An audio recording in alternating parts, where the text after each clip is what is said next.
Now, we started getting into it, and now it is from Eagle, so that's why we do that. Journey do that.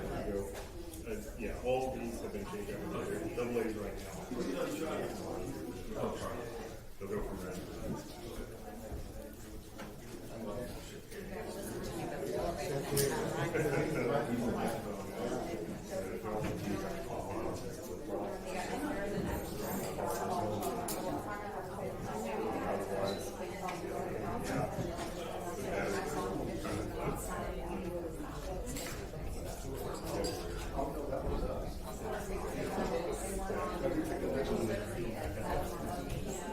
What's up there, Chuck? What? Got to pull in CDC3's docket. Two gone down. Still got single cells to pick up. How many they got in custody? 30, 40? No, it's not that. It's in the 20s, so.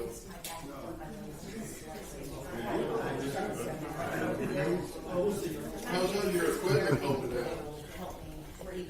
It's holding. I'm just trying to keep it alive. Basically. Hallmark.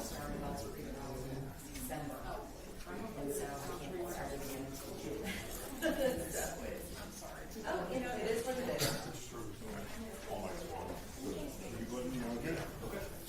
Thank you. Yeah.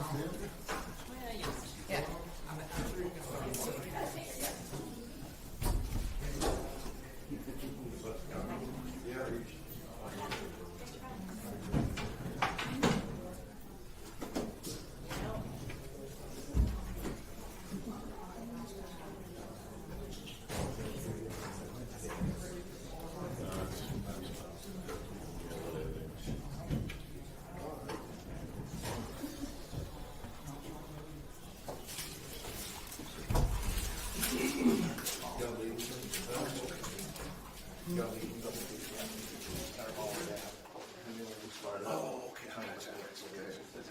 Somebody sent me here. So I'm going to start back up. All right. Thank you.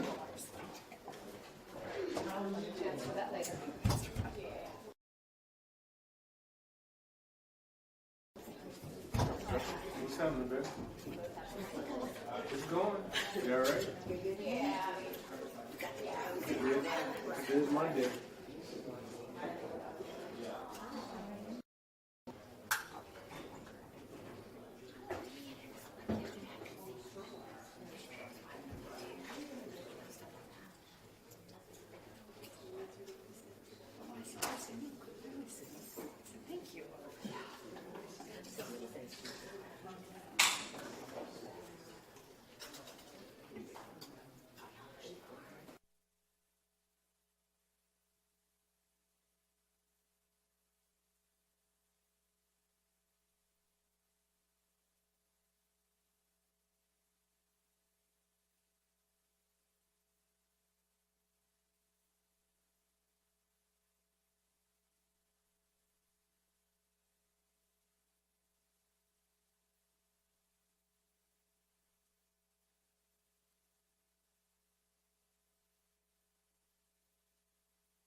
Everyone may be seated.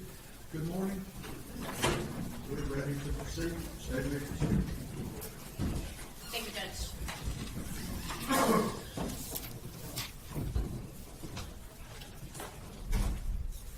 Good morning, Special Agent Ross. Good morning. Gonna kind of bring us back to kind of where we finished off yesterday. I believe you finished, you had just got done going over the evidence that was collected and seized at Tanner Horner's residence. Is that correct? Correct, yes, ma'am. Okay. At that point, we were on December 2nd of 2022. Is that right? Yes. I'm going to bring us ahead to December 5th of 2022. Did you and your team do any additional crime scene searches or evidence collection on that day? Yes, we did. We were called back out to to Wise County to assist with searching 2 FedEx vans that they had seized as part of the investigation. And you say 2 FedEx vans. Why were there 2 vans? One of them was the van that he was arrested in, that he had been driving after the abduction, and then the other van was believed to be the van that he abducted Athena in. If in my question, if I refer to one van as the arrest van and one van as the abduction van, would that make sense to you for Yes, evidence ma'am. purposes? Yes. Okay. All right. I believe that you guys did the arrest van first. Can you tell me what you and your team did with regards to the arrest van? Sure. So from the information that we had, the arrest van was not, we didn't believe that it was part of the actual abduction and murder, so we didn't feel it needed a forensic search from the standpoint of hairs and fibers and DNA. So that van had some other items in it that we were interested in, one being the SD card to see the movements of the van and the cameras on the van. So we removed the SD card. And then we also, there was a package scanner in there that FedEx employees use for scanning packages as they deliver them or receive them. And we collected that as well. And did you have a warrant to search this van? We did, yes. We had a state warrant. Okay.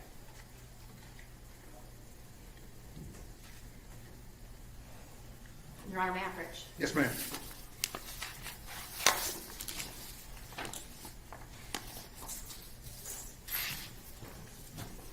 I'm going to show you what's been marked as State's Exhibit 88 through 94.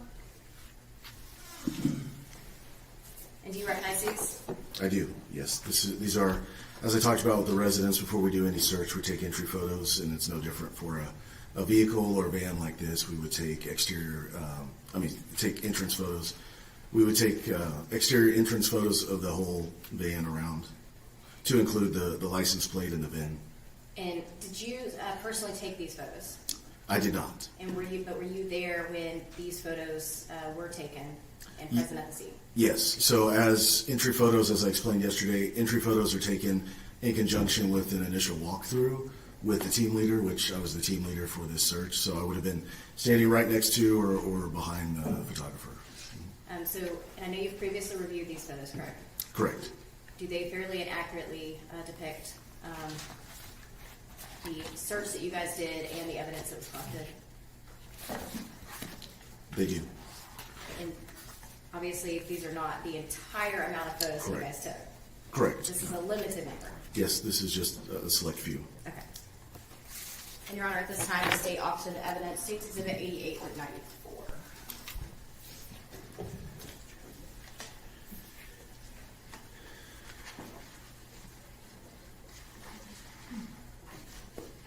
No objection, sir. State's Exhibits 88 through 94 are admitted.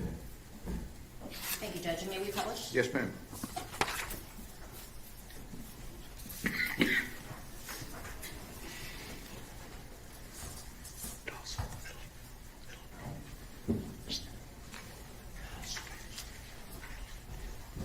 We are showing you what has been admitted as State's Exhibit 88. Can you tell me what we're looking at here?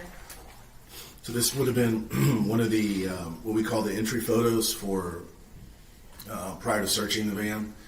As with the residents, we would have wanted to capture some identifying information, excuse me, with, that separates this van from any other van. So in this picture, you can see the license plate clearly displayed.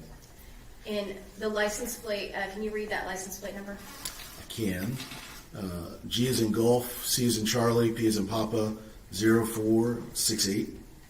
And is that license plate, I think we refer it usually to the last four, that 0468, is that associated with the arrest van? Yes, it is. Can you publish State's Exhibit 92?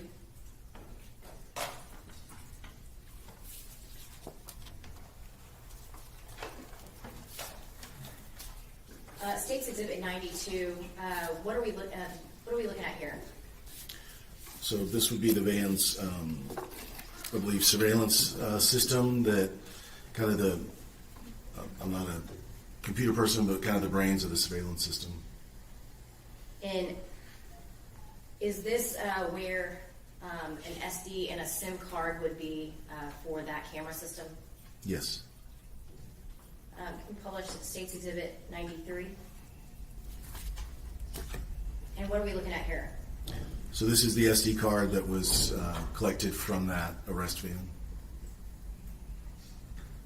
And if you zoom in a little bit, is there a specific number listed on that SD card? There's the size, the 128 gigabyte, and there's also what appears to be their serial number, or I think we called it a serial number. And I'm going to go ahead and show you what has been admitted as State Exhibit 94.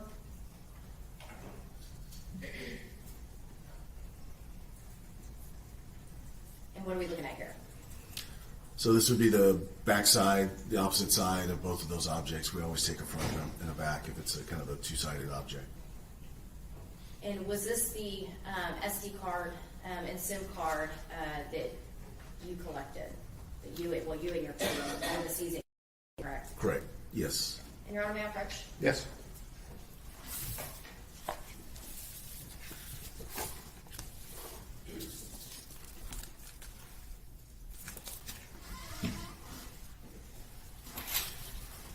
I'm showing you what has been marked as State's Exhibit 95. Have you seen this item before?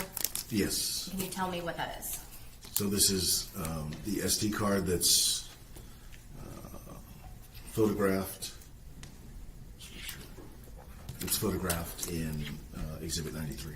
Is there a license plate number listed on that item at any point? No, there's not. Actually, up here in the corner. I'm sorry. Normally it's down there, but yes, it is up there in the upper right corner. And what does that say? It identifies it to that vehicle that we also have the photograph of, as well as the date. And is that 0468? It is, yes.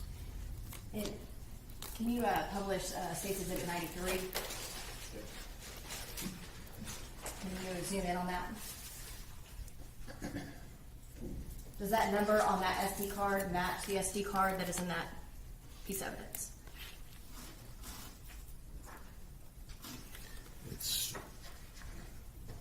Yes, it does. And other than, actually, that's up. Any additional marks on there? Was it altered or modified in any way, to your knowledge? No, it looks to be in the same description as the picture from that day. And Your Honor, at this time, the state offers to admit State's Exhibit 95, the SD and SIM card.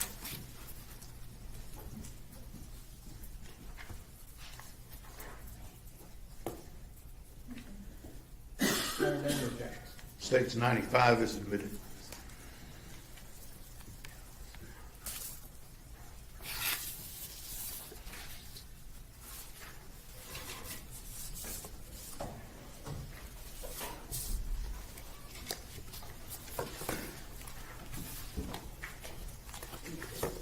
You may have taken a few more pictures and collected a few more items from that arrest van, but was that the main item that was collected from that 0468 arrest van?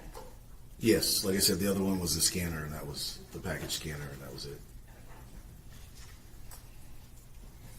Now, on December 5th, 2022, did you also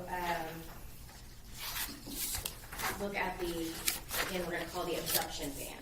We did, yes. And what did you and your team do on that? So that van was inside a sally port or a car garage area at the Wise County facility, and it was loaded with packages, and it was definitely the van that he was driving on the day of the abduction. So we wanted to process it for forensics, meaning hairs of fibers, blood, DNA, whether that's semen, vaginal fluids, saliva. So in order to do that, we would, as I talked about yesterday, we would go ahead and suit up in our Tyvek with our booties, take our entry photos, and start unloading the van so that we could get to the back of the van and do our forensic search.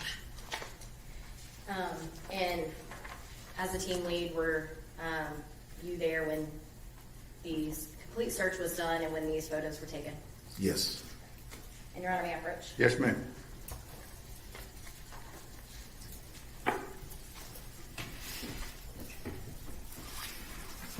I am showing you what has been marked as States Exhibit 96 through 115.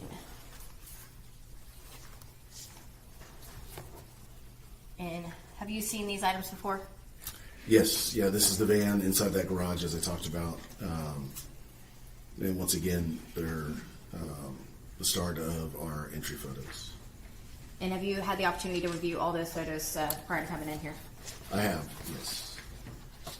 And do these photos fairly and accurately depict the search and the evidence collected on December 5th of 2022 in the abduction van? They do, yes. Your Honor, at this time, the state offers into evidence States Exhibit 96 through 115.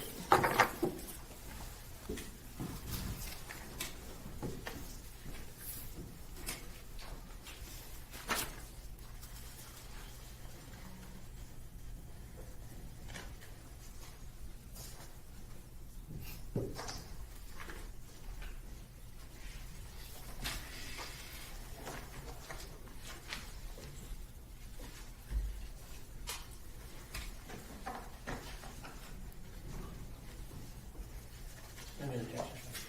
States Exhibits 96 through 115 are admitted. Thank you, Judge.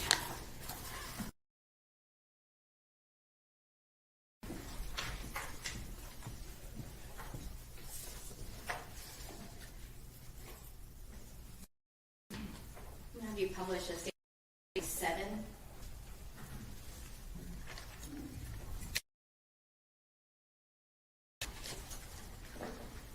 What are we looking at here in States Exhibit 97? So this would be one of the entry photos to start the search of the van. One of the initial photos that we would take with some. It was a little cramped in that garage, so I think the photographer, we talked about just starting at the best angle we could, and then we'd work our way around. So this is probably kind of the start of those photographs with some looks like identifying FedEx numbers. And this is a garage. Is this at the Wise County Sheriff's Office, or where is this at? It is, yes. And is it a secured and locked location? It is. And it's also important for it to be inside the garage for not only security and control, but as we do our search, we have to have a dark environment to do an alternate light source, which we did in this case, and so we have to be able to turn off the lights. Okay. See States Exhibit 99. Showing you States Exhibit 99. What are we looking at here? Like just identifying one of the cameras that's on the vehicle. And you published States Exhibit 102. You zoom in. Is there a license plate in this photo? There is, yes. And what is this license plate on this van? It is N as in November, N as in November, R as in Romeo, 4995. And is that license plate the license plate of the abduction van? It is, yes. And have you published State's Exhibit 105? And what are we looking at here in this picture? So this is the back of the van as we found it that day when we responded to process it. It was still loaded with packages that hadn't been delivered yet or had just been picked up. Have you published State's Exhibit 106? And what are we seeing in this photo?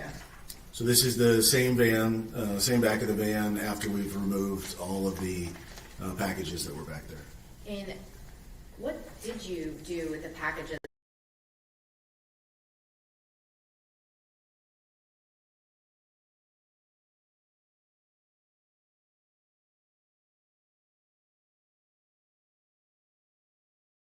That were in this van? Rightful people? Right, yes. Yeah, I think FedEx came and got them eventually. Okay. I wasn't in charge of that part once we Okay. unloaded them. You published State's Exhibit 108. And what do we see here in this photo?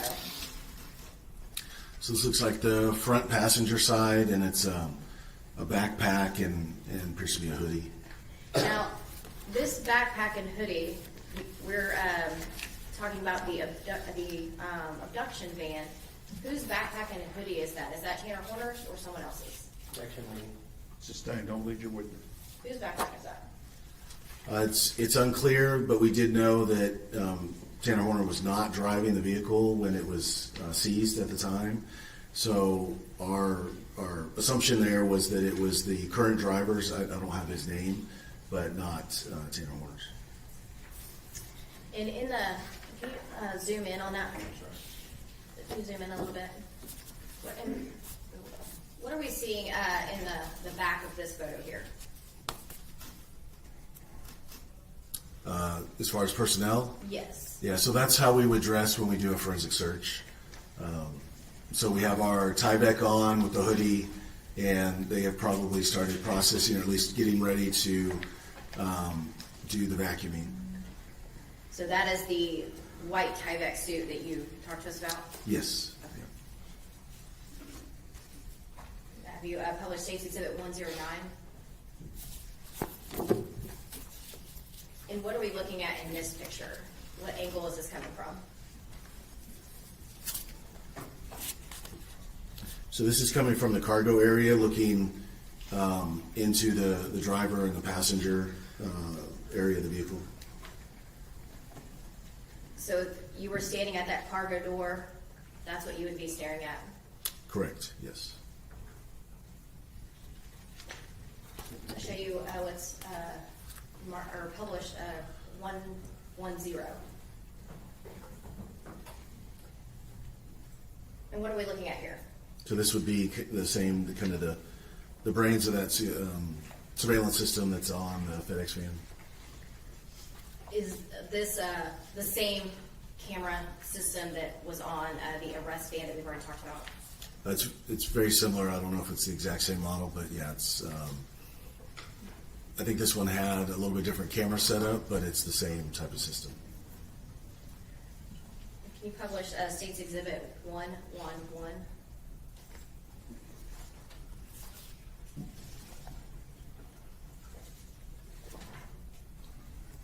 And what are we looking at here?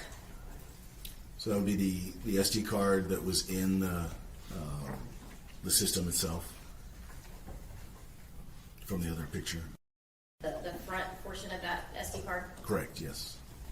And I'm going to show 112. And what are we looking at here? The back side of the SD card, and the white thing is the SIM card, but the SD card is the black one that we took the front and back photos of. And Your Honor, may I approach? Yes. Mr. Berry, if you can go ahead and put it on. Yes, thank you. Already had me.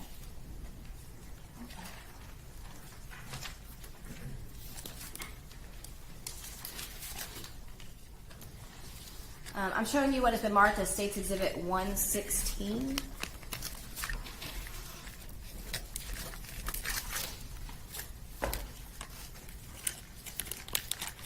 Do you recognize this item?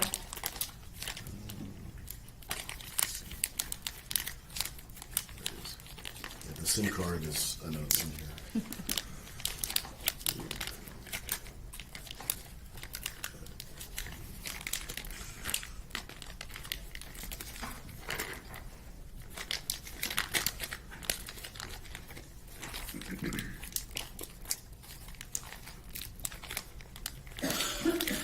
There it is, yes. Yeah. It is in here, but there are also some thumb drives, but the SD card is in here. And I'm going to have you read the front of the package first. What is the license plate number on this package? It is November Romeo 4995. And is that the license plate that is associated with the abduction van? Yes, it is. And is that where that SD and SIM card were seized? Correct, on yes. December 5th of 22. Yes, And I believe you're looking at the SD card in there. I am. Can you see that? it's very small, but yes, I can see it. And you can open it if you need to, but if you can see those numbers, do the numbers match the photographs that were taken on?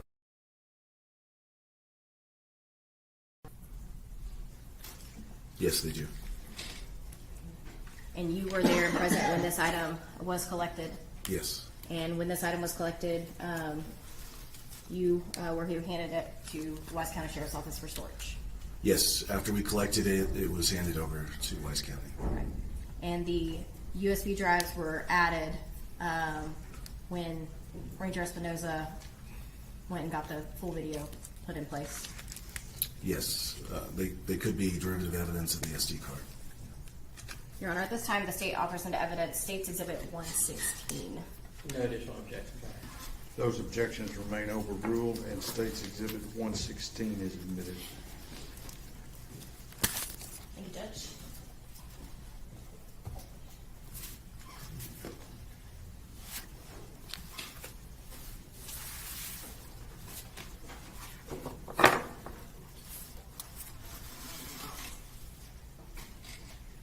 In finalizing this search on the abduction van on December 5th of 2022, was there any additional evidence that you guys collected at that time? For the abduction van, we did take some forensic vacuuming samples. So when we do that, we have a vacuum that has a clean filter on it, and we vacuum in quadrants. And so we'll vacuum like the driver's side, and then we'll get a new filter, change gloves, go over to the passenger side, take vacuums, and then we'll vacuum the back cargo area as well. And then after doing that, we would do fingerprinting. So we would look for latent prints around the vehicle. If we see any obvious ones, we can take photographs. Otherwise, then we start dusting. And I believe we did dust the frame area that looks into the driver and passenger side from the cargo area. So we lifted some prints there. And then there was a couple of areas where we took some swabs as well. So we do swabs for DNA, and we can do whether it's touch DNA or whether it's actual bodily fluids. It's the same swab that we would use to collect that. And to your knowledge, was there any real evidentiary value of any of those items? On that day, I don't believe so. Not that I'm aware of. Right. Yeah. To kind of move you ahead. So after December 5th of 2022, was your FBI ERT team asked to do anything additional with regards to this investigation for Athena Strand? Yes, we were asked to come back out and reprocess the abduction van. And do you recall when that was? That was on January 6th, 2023. And why were were you asked to come back out? So when we processed the van the first time, we have forensic flashlights that emit a blue light at a wavelength of 455 nanometers, and so that's a good enough wavelength to process the scene for bodily fluids, or you can see cleaning supplies with that. But sometimes, if things have been cleaned up well, that the strength of the flashlight isn't quite strong enough. So we have another system that we have back at the office that, in discussion with our FBI lab folks, thought that might be a better option for us to process there. So we decided to, in coordination with Wise County, and at their request, come back out and reprocess the vehicle with a stronger, basically a stronger flashlight, forensic flashlight. And at that time, were you aware that Tanner Horner attempted to clean up that abduction van? Objection. Hearsay. Overruled.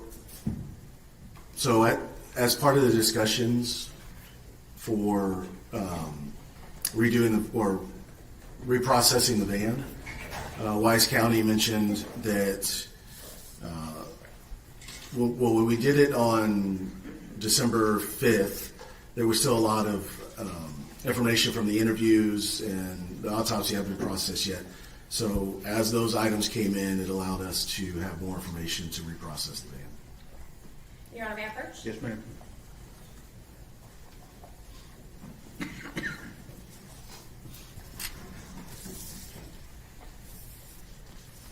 I'll show you what has been marked as State's Exhibit 117 through 139.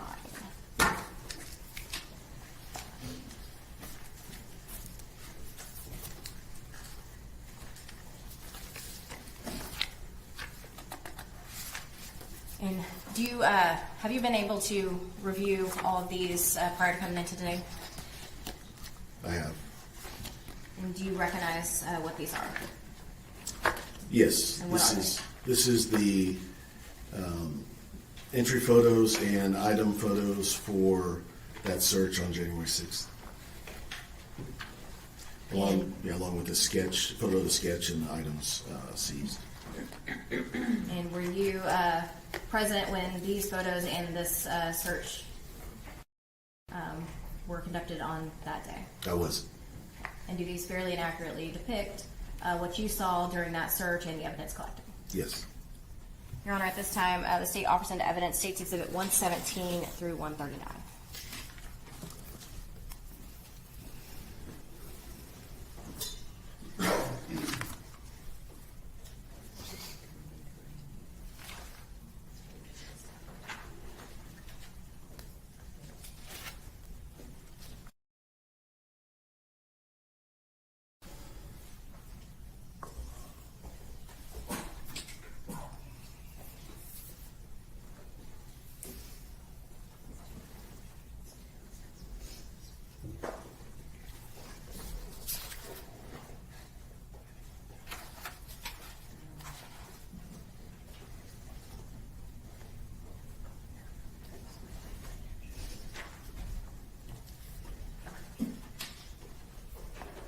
Judge, we have no objections to the majority of the photos. However, we do have objections to 126, 127, and 128.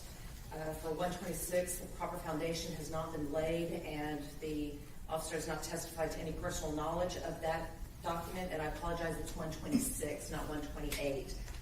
As for 127 and 128, these fall under a police report. And I'm sorry? These are part of a police report, and therefore they're hearsay with no exception. Let me see, 126, 127, 128.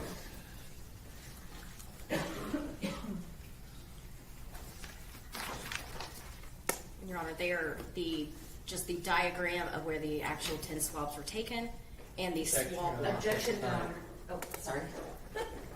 That was an objection. I'm going to hold in abeyance 126. Your objections to 127 and 128 are sustained. Then I'm going to hold 126 Thank you, Judge. at this time.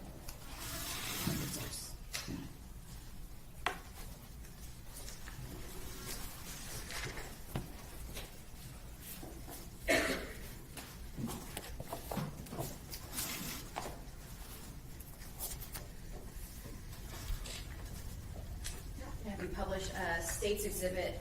And all the other, I'm sorry, I'm sorry. Ms. Jewell, the states alternate. 117, 118, 119, 120, 121, 122, 123, 124, 125, and then 129 through 139 are admitted. Thank you, Judge. Yes, ma'am. Now I'm going to publish States Exhibit 118.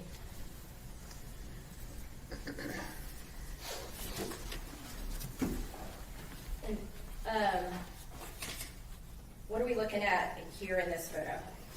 So this is the, what we're calling the abduction van, again, with the back cargo area still cleared out as it was when we left it from December 5th. I'm going to have Mr. Berry zoom in a little bit on that. Your Honor, may we approach real quick? Yes.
Okay, we are still looking at what has been admitted as States Exhibit 118.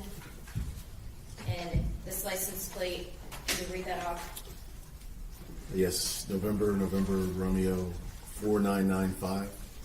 And is that the license plate that is with the abduction van? It is, yes. Okay. No. Published States Exhibit 122.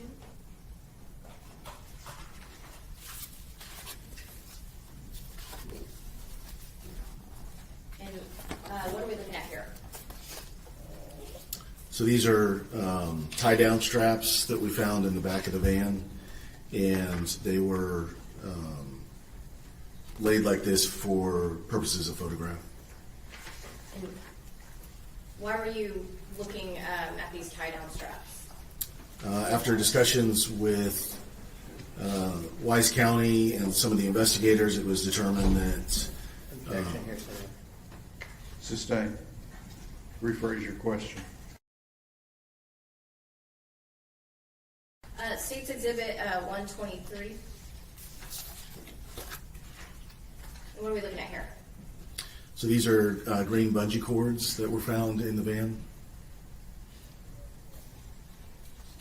And did you have any additional information that would make you want to look for any of these type items? Yeah, as we started processing this van, we were told. Objection, hearsay. Officer, don't testify as to what other people told you. The objection sustained. And did you process these green bungees and collect these? Yes, we did. Show you what states, or actually, just want to hold on that, Mr. Berry. Your Honor, may I approach witness? Yes.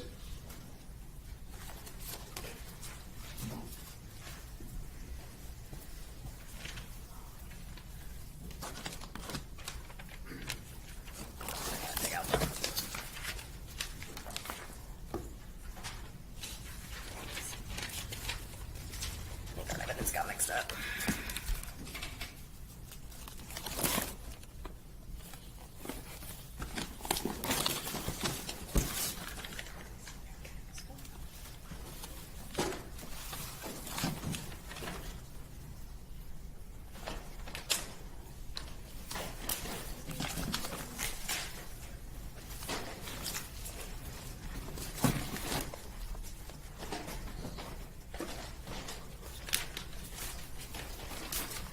I'm showing you what has been marked as State's Exhibit 142.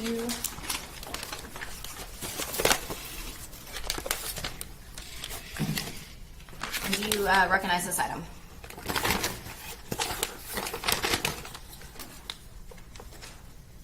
I do, yes. And how do you recognize it? So it has item number 2, which matches our labeling nomenclature as well as all the other items on the bag. The description is listed as green cords with the number 3 beside that. So,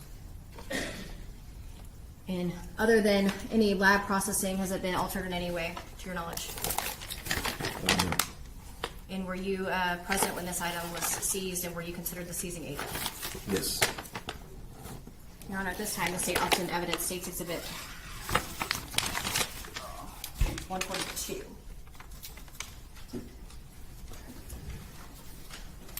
Yaro, may we approach?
Ms. Dooley, you may continue. Thank you, Judge.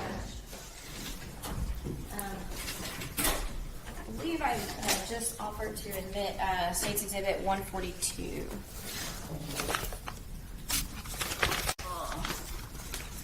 Any objections other than those previously mentioned to me, Mr. Goble? Second. All right, States 142 is admitted. Thank you, Judge.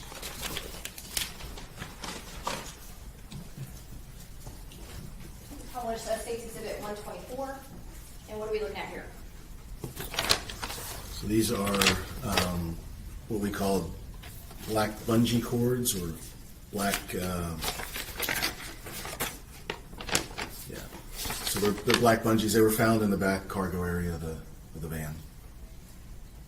And were these items collected and placed in evidence? They were, yes. Your Honor, may I approach? Yes.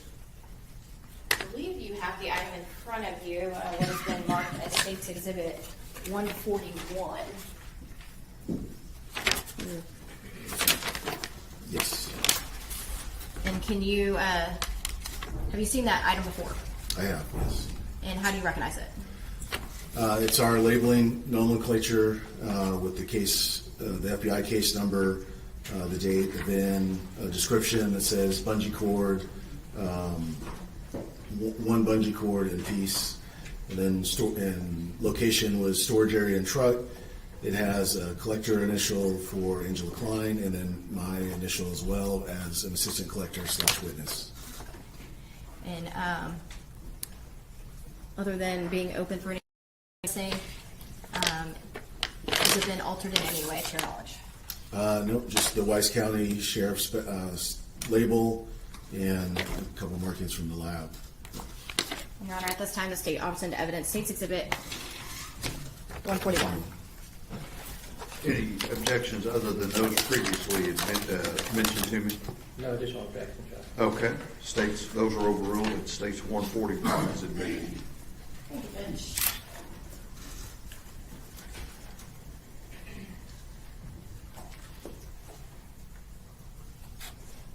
You could publish 129.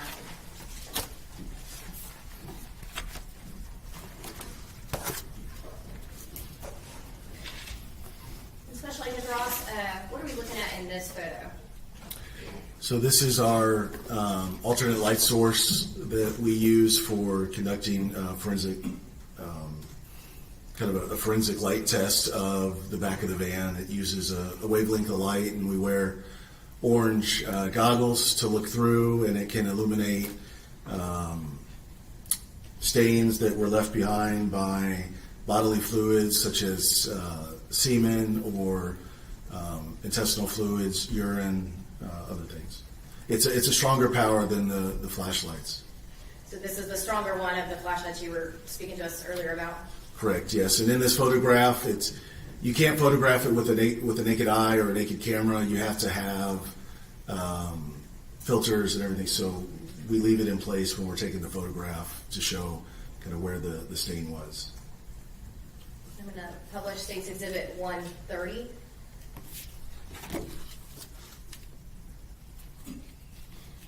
And what are we looking at here?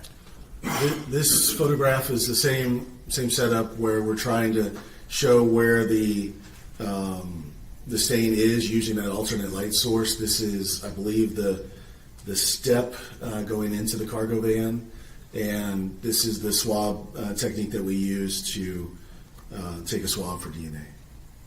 In the light source, is that what is, I guess, shining on Illuminating. this object? Yes. And I believe a minute ago you talked about a special camera to take this photo. So yeah, it's the same camera, just has a special filter on it. The same where we wear orange goggles or orange glasses, you can put that same filter on the camera lens. And were you present when these DNA swabs were taken? Yes. And Your Honor, may I approach? Yes. I believe you have in front of you what has been marked as State's Exhibit 140. Yes, Do you recognize this item? I do. And what is it? So this is a box containing 10 swabs. So this is our standard nomenclature. It's the date, the case number, the vehicle identification number, so it would have been 3678, the abduction van. So it's, like I said, 10 swabs from cargo hold. Once again, it was the collector of Katie Tibbett and the assistant collector of Angela Klein, both of their initials, and then they would all been contained into this one box or one bag. And I know we only showed this one photo, but we admitted into evidence photos that match each one of those swabs. Yes, yeah. After I reviewed the photos, they matched the swab locations. And other than any processing, has it been altered in any way to your knowledge? I don't believe so. Yeah, other than the additional Wise County label and a couple of lab notes. At this time, the state offers into evidence State's Exhibit 140. Any objection, Josh? Okay, those objections are overruled. State's Exhibit 140 is admitted. Thank you, Judge.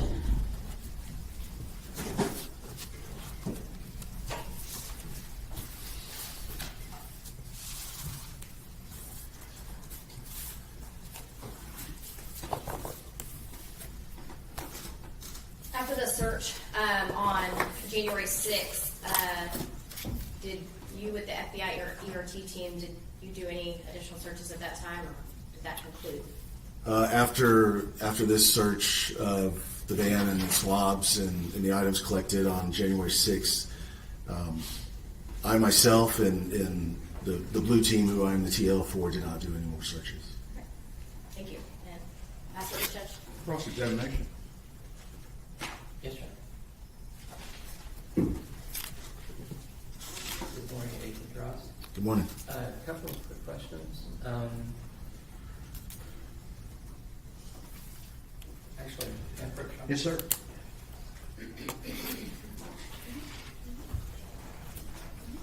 I'm going to hand you what's in marked defense exhibits 6 through 10.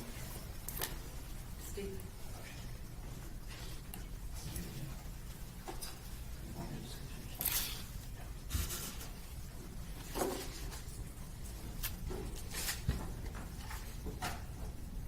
I believe you had a chance to look at those before the court. I did, yes, sir. Can you identify those for me, please? So these were photographs taken on December 2nd when we did the search of Tanner Horner's shed and the associated residence. These pictures appear to be pictures of the main residence for that address. And they are true and accurate representations of what you observed that night? Yes, these would have been entry photos that we would take before or as we're entering the house before we've done any kind of searching. Your Honor, I move to have exhibits 6 through 10, defense exhibits admitted. Absent, Your Honor, no objection. Okay, defense exhibits 6 through 10 are admitted. Your Honor, I move to publish these to the jury. Yes. May I do it? Yeah, absolutely, yeah. There you go.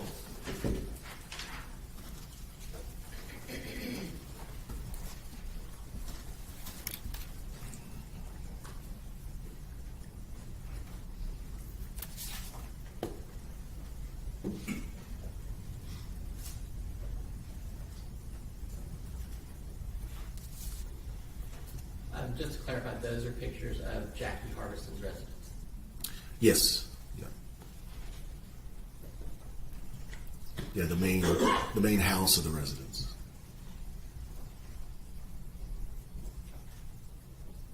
Do you know her relationship to Mr. Horner? I do not.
I did, yes.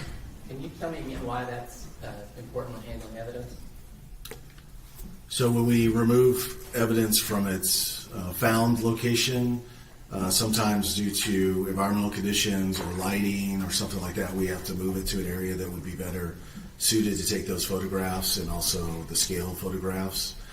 So in order to preserve the integrity of the evidence, we place it on a clean sheet of butcher paper. We put down one butcher paper to protect us from the ground, and then so that one would be clean. We put down another sheet for each item so that that sheet could then be wrapped up and put in with the item.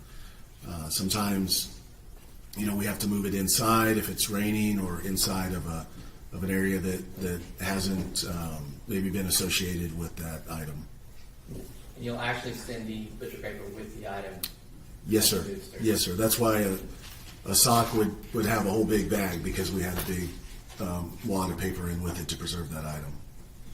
Absolutely. And I don't know if you remember or not, but on a couple of your photographs of the FedEx van, in addition to having the big FedEx logo, I believe specifically states Exhibit 97 and 100, on the side there, it has a designation that it's a big top spin vehicle. A big what? Sorry. Big top spin, the company's name, I believe it says Contractor Services Program. Okay, I do not recall that in the photo. Okay. Now, when you showed using a light to show organic fluid, that light doesn't tell you what kind of organic fluid it is, does it? It does not. That's why we take the swabs.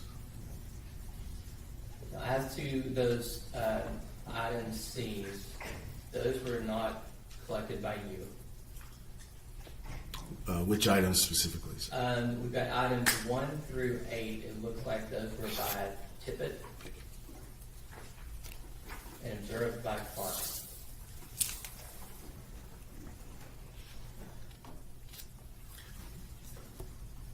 Which day were you talking about for the van? This would be the January date. January 6th. Okay. And are you referring to the swabs specifically, or? Yes. I don't have the item numbers in front of me, so.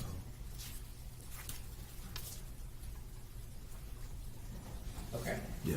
So you don't know? I'm sorry, what was your question again? Just who collected them? So the swabs were collected by Tippett and Klein. Okay. And then the other 3 items were collected by Klein with you as the observer. Correct, yes.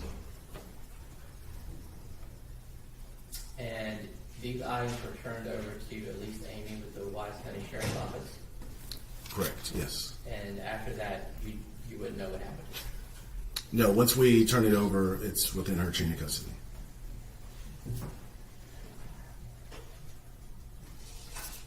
I'll pass it to John. Regret. Nothing further, Your Honor. May this witness be excused subject to any potential recall? Yes, Your Honor. Yes, Judge. Thank you, Special Agent. Thank you, Your Honor.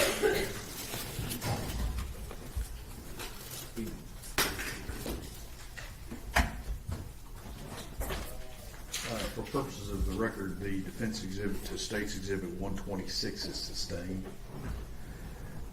I need a break. Give me about 15 minutes and we'll start up at 10:20. Okay?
Gentlemen, this witness has been previously sworn to testify truthfully.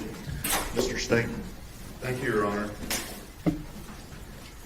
Ms. Amy, would you state your name and spell it for the court reporter, please? First name's Elise, A-L-I-S-E. My last name is Amy, A-M-E-Y. And Ms. Amy, let me ask you a couple of questions. Back in November of 2022, where were you employed? Wise County Sheriff's Office. Okay. And back in November of 2022, what were you doing for the Wise County Sheriff's Office? I was a crime scene investigator. Now, let me back you up just a little bit. In order to be a crime scene investigator, do you have to be a certified and licensed peace officer? That's correct. Okay. So let's give just a little bit of your education in order for you to be a licensed peace officer, and then we'll talk about your CSI stuff. I'm sorry, repeat your question. Yeah, just tell the jury a little bit about where you went and got licensed to be a peace officer, and then we'll talk about your CSI stuff. So I went to Vernon College, Wichita Falls, and got my basic peace officer's license. And then I went through FTO training at the Sheriff's Office. And then once I got done with my FTO training, I spent probably 8 months total in patrol. And then I went and applied for the crime scene investigator sergeant's position, where I was granted that sergeant's position. And then through there, I became a advanced latent fingerprint investigator, and also a forensic investigator as well. So let's talk about CSI. When did you get promoted to CSI sergeant? About 8 months after being on patrol. And did you have to have any particular additional training and other things to be a CSI sergeant? I did go through I went through the FTO program that they had at the Sheriff's Office, and then prior to becoming a full-time CSI investigator, I actually did it part-time as well. Okay. And during that time being a CSI investigator, were you under the supervision of other CSI investigators during that time? Yes, sir. And who was your primary supervising investigator during that time? Sergeant Brett Yaro. Say that again. Sergeant Brett Yaro. Okay. So Spell that last name for the court report. Y-A-R-O. first name Brett with 2 T's. That's correct. Is he also a sheriff's deputy at the Wise County Sheriff's Office? Yes, sir. And had he been there quite a bit longer than you? Yes, sir. And how long had he been in CSI when you made CSI sergeant? For an extended amount of time. A lot longer than you. Yes, sir. So, with regard to being in CSI, they don't just turn you loose just to do CSI stuff when you walk in the door, do they? No, sir. And during the time that you're in CSI, you said you went through an FTO program. Yes, sir. And does that stand for Field Training Officer? Yes, sir. And is that kind of like what you do when you're being a deputy and on patrol? Do you do a similar course of training? Yes, sir. It's like a probationary period. And so with regard to CSI and the Deputy Yaro being your primary, was he your primary supervisor through all of that FTO training? No. Okay, who else did you have?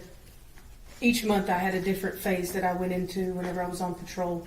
So I would have one sergeant from one shift, and then we had 4 shifts on patrol. And so each phase I went through different shifts, and a different sergeant would be my field training officer. So with each of those, you would have to get checked off by each one of them. Yes.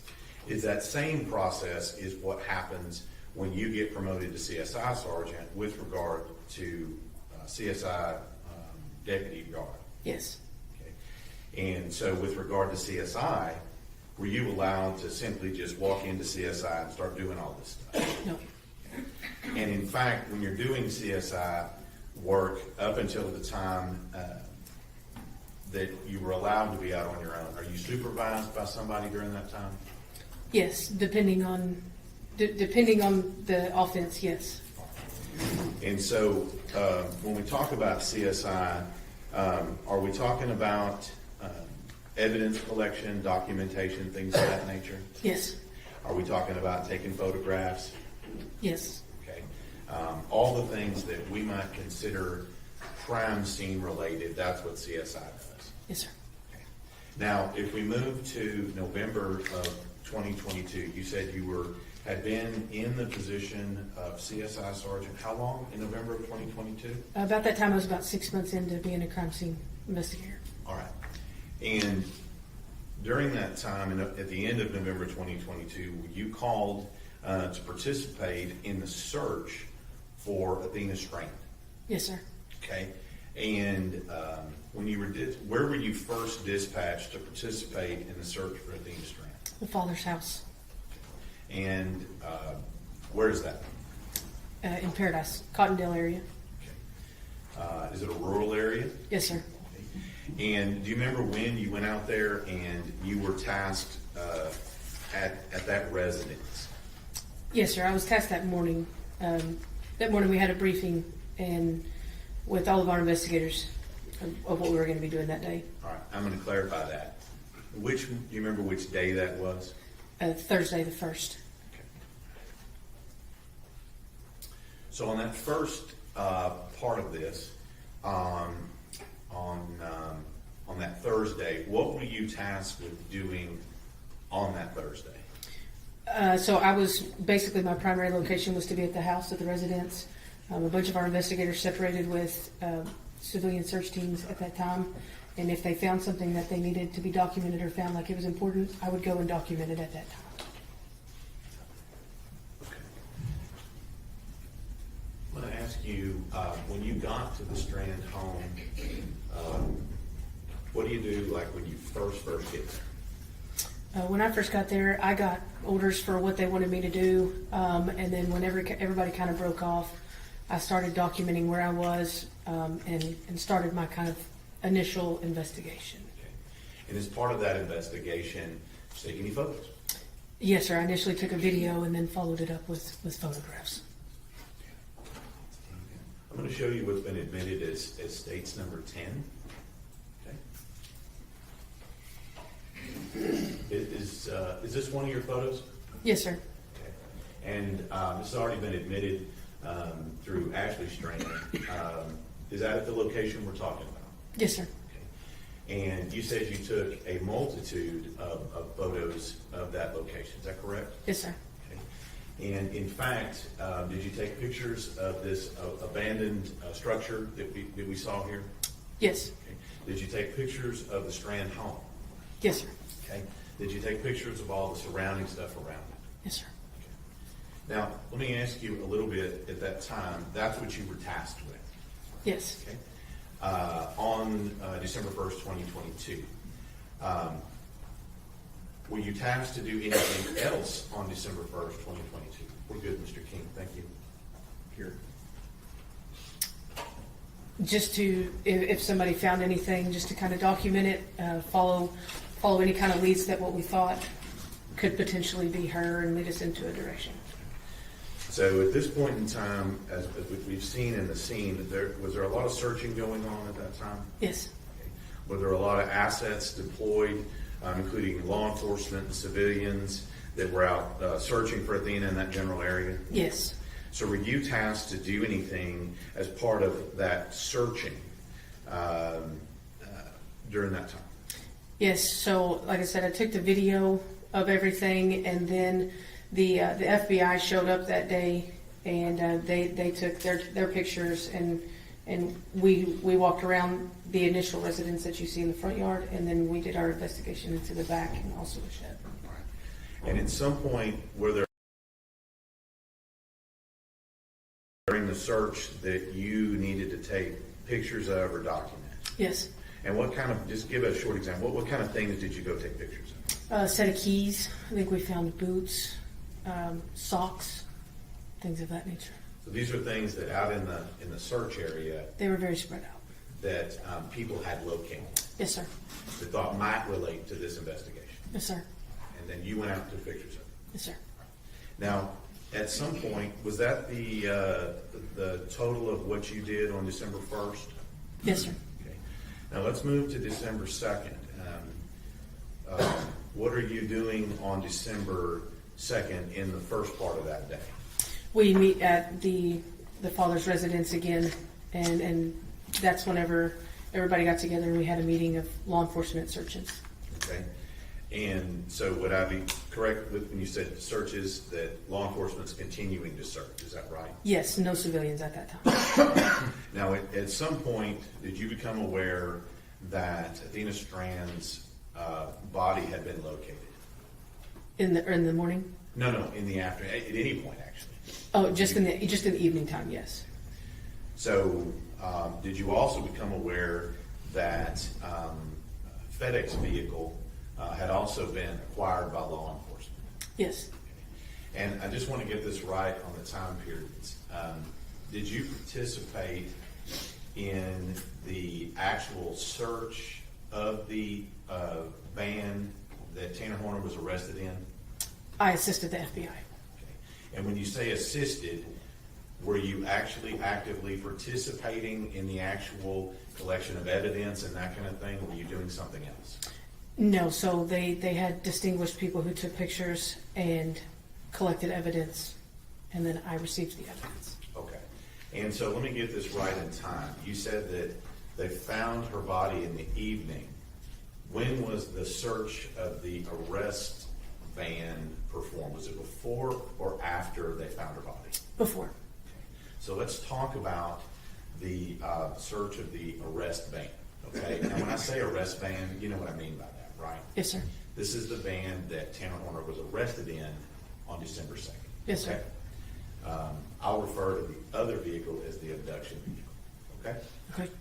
So on December 2nd, where is the location of the arrest van? It is brought to the West County Sheriff's Office. Where you work? Yes, sir. And were you tasked, like you said before, to assist the FBI? Yes. Okay. And so let me just get a picture of this in my head. Does the FBI, do they bring all their own stuff, or do you have to provide things for them? They bring their own stuff. And is this what we commonly see with the FBI in their moon suits and things like that? Yes. And so with regard to the FBI, are you watching them, what they're doing in searching this vehicle? Yes. Okay.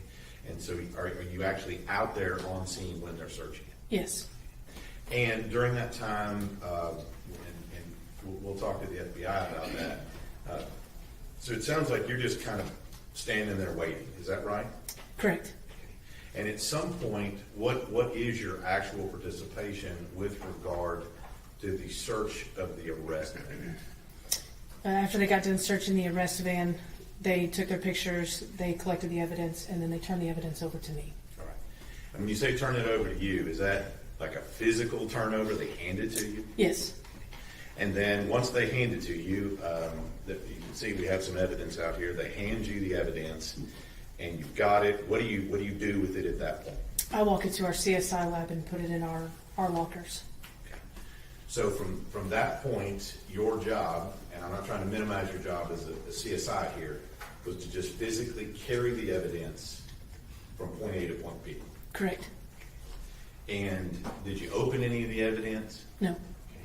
Did you handle any of the evidence, take it out of any of the bags or anything else? No. So as the FBI left it with you, you placed it in your locker. Yes, sir. Okay. And did you have any other contact with regard to the search of the arrest van evidence from 12/2 of 22? Did you have any other contact with the evidence? No. Now, also, you mentioned that you were there at the recovery of Athena Strand's body. Is that correct? Yes.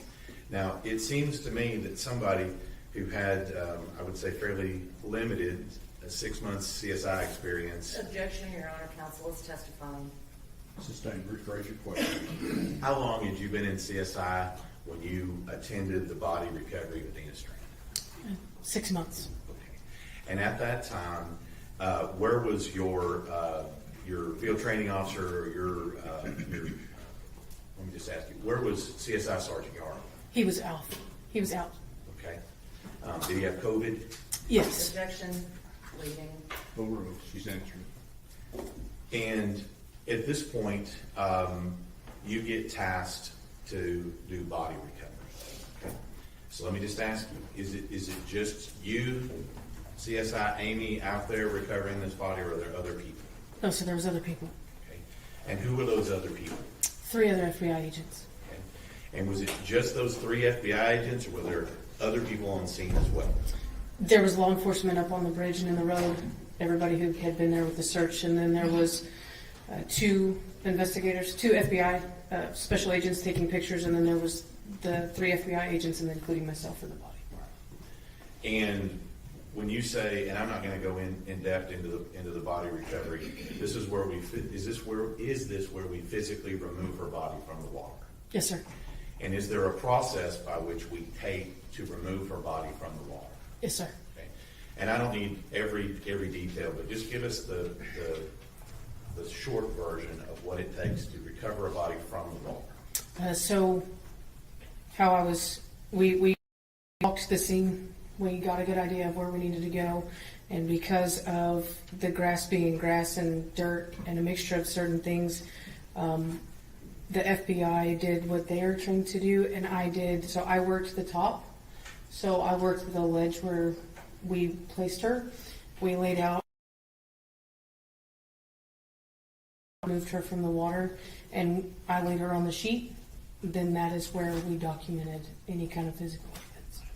So with regard to removing her body from the water, who performed that physical task? The 2 FBI agents in the water.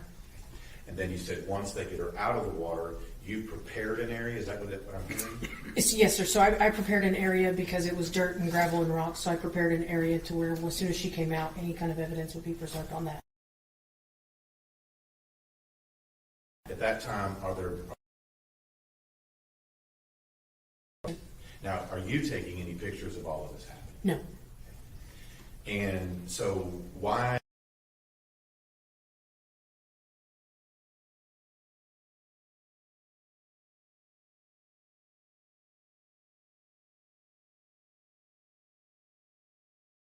It's the way we collect evidence, and bodies are it's a piece of evidence.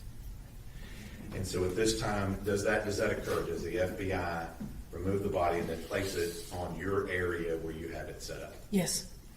And at this particular time, you said there's a sheet? Yes. Okay. And what else is around the sheet or covering? Is there anything else around besides the sheet? Just the body bag. Okay. And so with regard to that, the FBI then removes Athena from the water.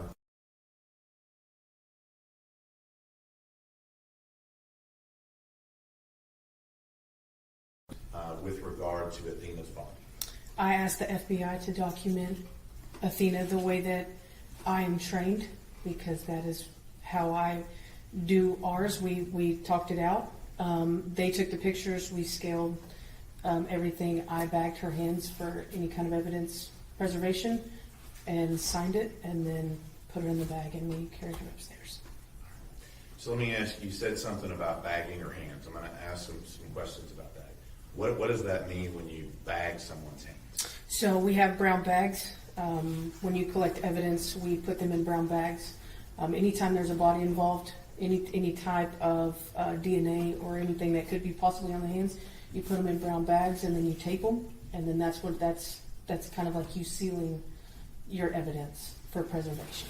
So that's what that means. Now, if you know, do you know where the Athena's body ended up from where you took it to where it ended up? Do you know where it ended up? Medical examiner's office. Okay. And when you have a body bag like that, is there a process by which you go about securing the body bag such that it's not tampered with or opened or anything else? Yes. So the last pictures of any crime scene, I asked the feds to take the last picture as well. Once a body is placed in a bag, we zip it up, and then we have body bag tags that follow that body. And so at our last pictures that we took were of the tag front and back. And you said pictures we took, not any pictures that you took. So That's correct. So we're on that scene. Do you do that? Do you tag the hands? Or bag the hands? Do you then seal up the body bag at that time? Yes. And at that point, and I'm just asking you physically, how does Athena's body in the bag go from where you have it on the creek side, if you will? How does it get to its next location? The 4 of us carried her up to the van. So when you say the four of you, I'm just gonna clarify here, that's you and who else? 3 FBI agents. And then she went into some form of vehicle? Yes, the funeral home. All right. And from that point in time, did you have any more contact with her body or anything to do with that? No.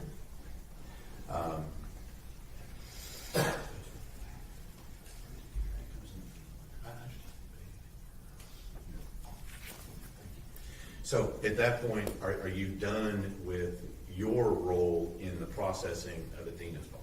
Yes. And did you do all of the tagging and things with regard to her hands and the bag like you just talked about? Yes. So at that point, we now have had a search of an arrest van on earlier in the day. We've now recovered Athena's body. What is the next step you took in your role as CSI in this case? So following that, I was contacted by an investigator to process Mr. Horner. Okay. And so with regard to processing of Mr. Horner, is that processing of his physical self? Yes, And where was that conducted? at the Wise County Jail. All right. And was that just you in the Wise County Jail? Was there anybody else there? Sergeant Oliver was there. You say stop Sergeant Oliver. Who's Sergeant Oliver? He was a CID investigator. And was he also participating in this case with Ranger Espinosa? Yes, And so who all else is there to process Tanner Horner? just the two of us. Okay. And when you say process Tanner Horner, what types of things generally did you do to process his person? So I would take pictures, all 4 sides, and then document any injuries he may have on his body. And did you do that in this case? Yes, And was Sergeant Oliver there the entire time as well? yes, Was that the extent of your role in the processing of Tanner Horner? yes. And when was that done? Tell me that again. That was done just after we recovered Athena. Okay, so in the evening of the second. Yes. All right, so now we've gotten to the evening of the second. Do you do anything else on the second? No. All right. When is your next time to participate in any capacity in your employment as a CSI in this case? May I look at my reports real quick? Sure.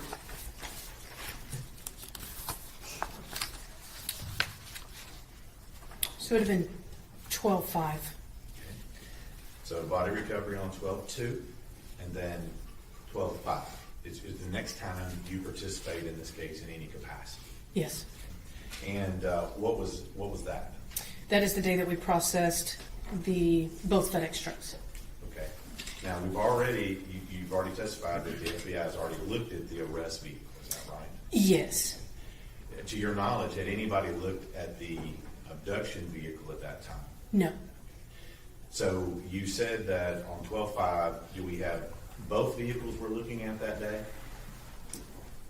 May I look at my report right quick? Sure.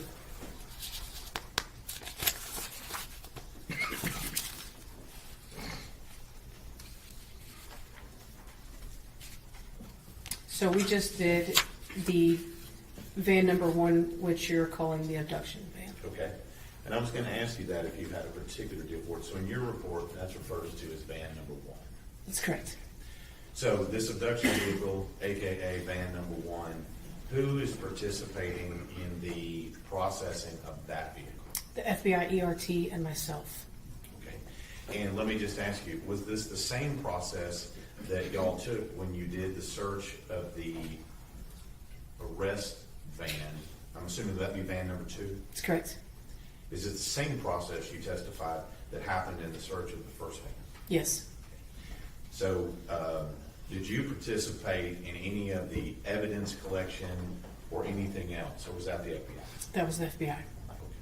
So anything with regard to collection of evidence, we would need to ask the FBI. Yes. Right? And your role, was it again what you testified before, essentially as a carrier of evidence from point A to point B? Yes. And any evidence that was collected in the van number 1, the abduction vehicle, did you do the same thing with it? Yes. And all of that evidence, did you open any of it or mess with any of it at that time? No. No. So at that point in time, so what do you do next? That's 12/5. What happens next? So on 12/15, I was contacted by our property manager, Paige Dobines, to meet her in her property room. Sorry, Judge, that was me.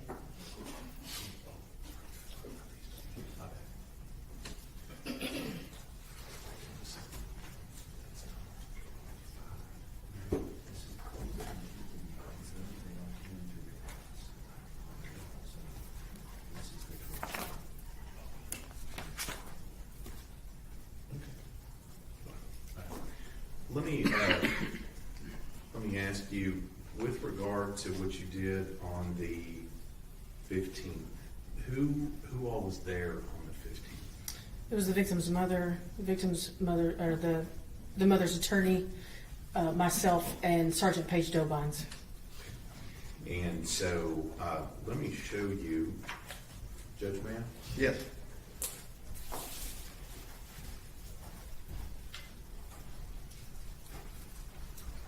Let me show you what I've marked. States 154. Reading this. States 154, 155, 156, 157, and 158. Will you take a second and look at those and tell me if you recognize those?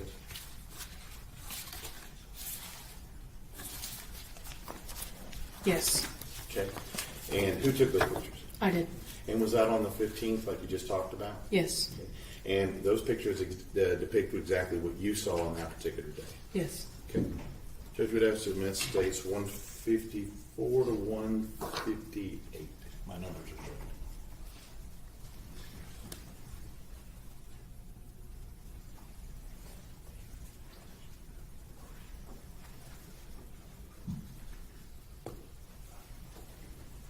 No objection. States exhibits 154 through 158 are admitted. And let me ask you,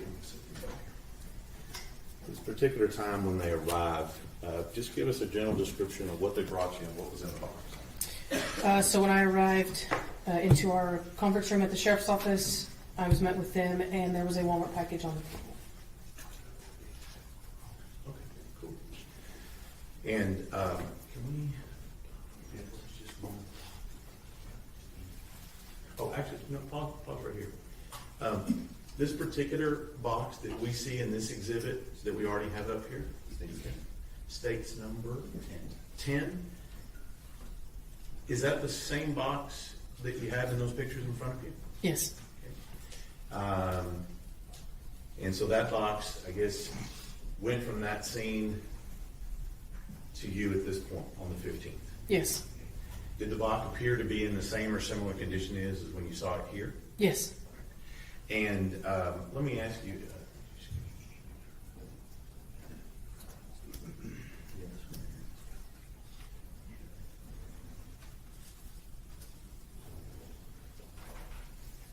There we go.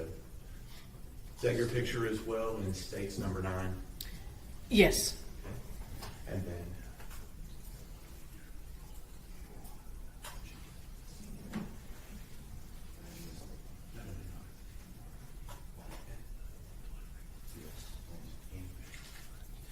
So when that gets there, is your only role with that box just to take some pictures of it?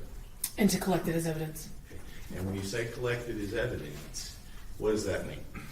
So I document the box, I document what's in the package, and then I package the box up into a Wise County Sheriff's Office bags and seal it. And so is this your picture as well in states 155? Yes, And is this what's in the box? yes. And Judge, may I approach? Yes.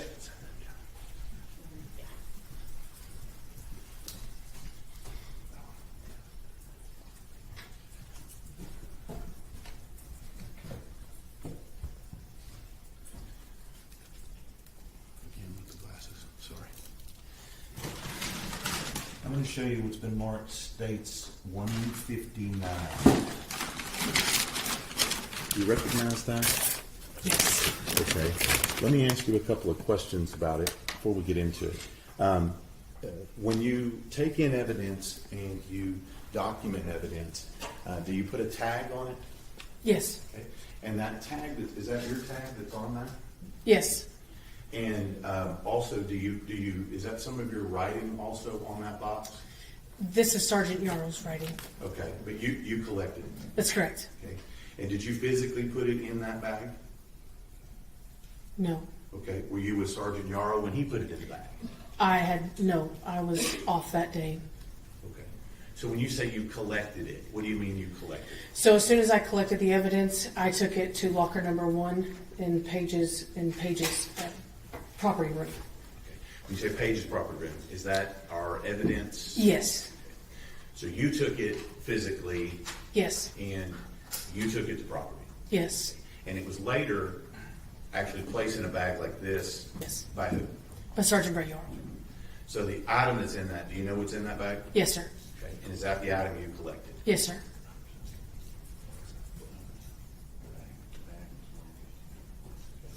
Judge Woodoffer states 159. Your Honor, I object as, may we approach? No, I'll. Okay. Your Honor, she didn't collect it. We don't have a chain of custody on this. She admitted that she didn't put it in the bag. So how does she know what is in the bag is what was taken to the locker? Right. Your objection at this point is to stay. Yeah, that's right. All right. So the next, that's on the 15th, correct? Yes. And with regard, what did you do next with regard to this case involving Athena Strand? And Your Honor, you would also object to having State Exhibit 158 displayed without the witness testifying to it? 158 has been admitted into evidence. Exactly, Your Honor, but we would object to them leaving it up on the screen while the witness is not testifying to it. That's overruled. Go ahead.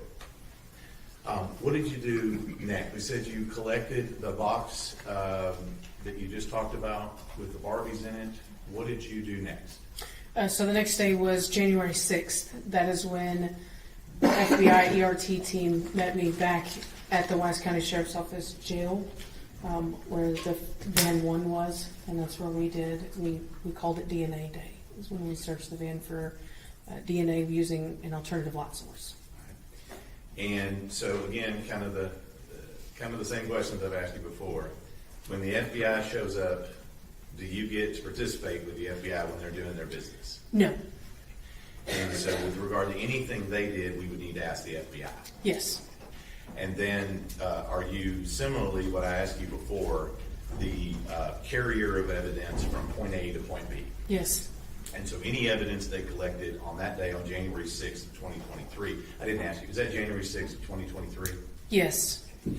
And any evidence they collected, did you open any of it or tamper with it or do anything with it? No. Just simply carried it and put it in locker? Yes. Do you have any more contact with that evidence from the time at which you carried it and put it in locker? No. All right. What do you do next? The next day is 110. We were advised to take the floor out of van number 1. There were some markings on the victim's face, so that were consistent with the patterns on the floor of the FedEx van. Well, now you didn't conduct any investigation into any marks on the victim or anything like No. that, did you? No. You were instructed to go and simply take the floor panels out. Yes. And was that just you? Yes, sir.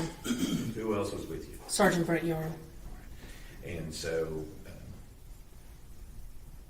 what did y'all have to do to remove the floor panels from the feet? May I go to my report?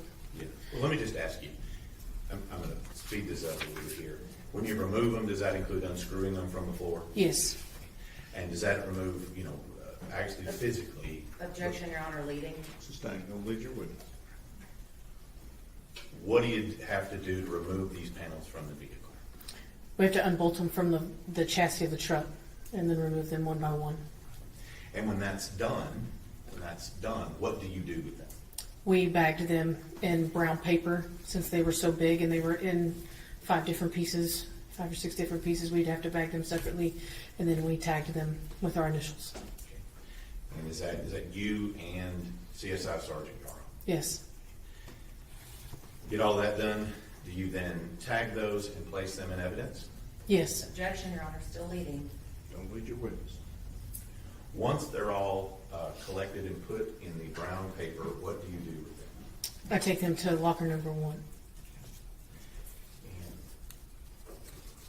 any other contact with those items? No. Now, did you then go back out and take a look at the arrest vehicle in January of 23, at the end of January? Yes, that's correct. What did you do on late January of 2023? We were looking for a piece of paper or a sticker, decal of some sort that was placed over the video camera. Okay. And who were you with? Sergeant Brett Yaro. And were you able to locate any evidence? Yes, we located a number of FedEx tags. We found out that they were actually FedEx Objection, tags. Your Honor. That's sorry. based on hearsay. Overruled. Go ahead. We found out that they were FedEx tags, and we collected an abundance of amount of FedEx tags from the FedEx van. When you say FedEx tags, what are we talking about? Can you describe what a FedEx tag is for the jury? So it's a small tag that has general information. May I refer to the pictures on the box? Just give us a general description, then we'll talk. They have names, sometimes tracking numbers, or a barcode, some sort of identifying marker on it. And these particular tags, are they as big as a sheet of notebook paper? No. Are they small? Yes. And these were things you were looking for in the vehicle? Yes. How many do you think you collected? There were quite a few. What did you do with them when you collected them? We bagged them, we taped the bag, and we put them into our evidence locker. With regard to those stickers, do you have any other contact with those once that's done? No. All right. What next? What happens next in your role as a CSI in this case? That is it for me. That was it for me. Let me ask you, did you participate in removing the black boxes from these vehicles? Yes. Do you remember when that was? In the month of January, shortly after removing the floors. And was it you who removed the black box or someone else? No, someone else. Who was that person, if you remember? He was a trooper, Patrick. That's his first name. So how does this come about that these black boxes are removed by the trooper? How does that happen? We were just advised to meet him out there, that he had to pull some information off of the vans, and that there's a black box located in each FedEx van that could have vital information on it. Did you actually do anything that day or just be present? No, I was just present. Now, we've gone through several things so far. Did you do anything else with regard to this case after you observed the trooper pull in the black boxes? No.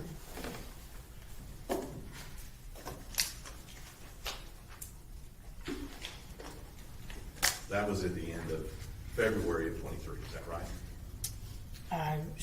I'm not really for sure. It was around the January, February, yes.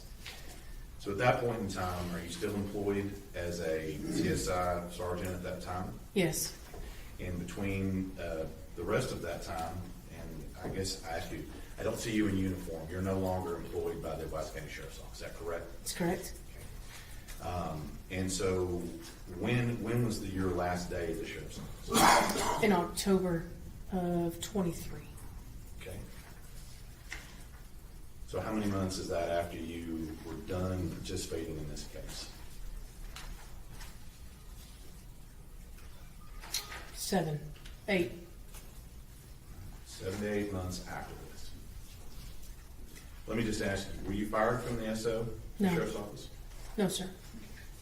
Did you resign? Yes. What is your status with the Texas Commission on Law Enforcement? I am no longer a basic peace officer. Okay. And when you resigned from that, what was your designation when you resigned? Honorable or dishonorable? Honorable. Now, I'm going to ask you about this because I'm sure the defense will in a minute. At some point after this, did you have a little bump in your CSI career? Yes. And let's talk about that. Were you participating in an investigation into another murder committed in Wise County Yes. when this incident occurred? Yes.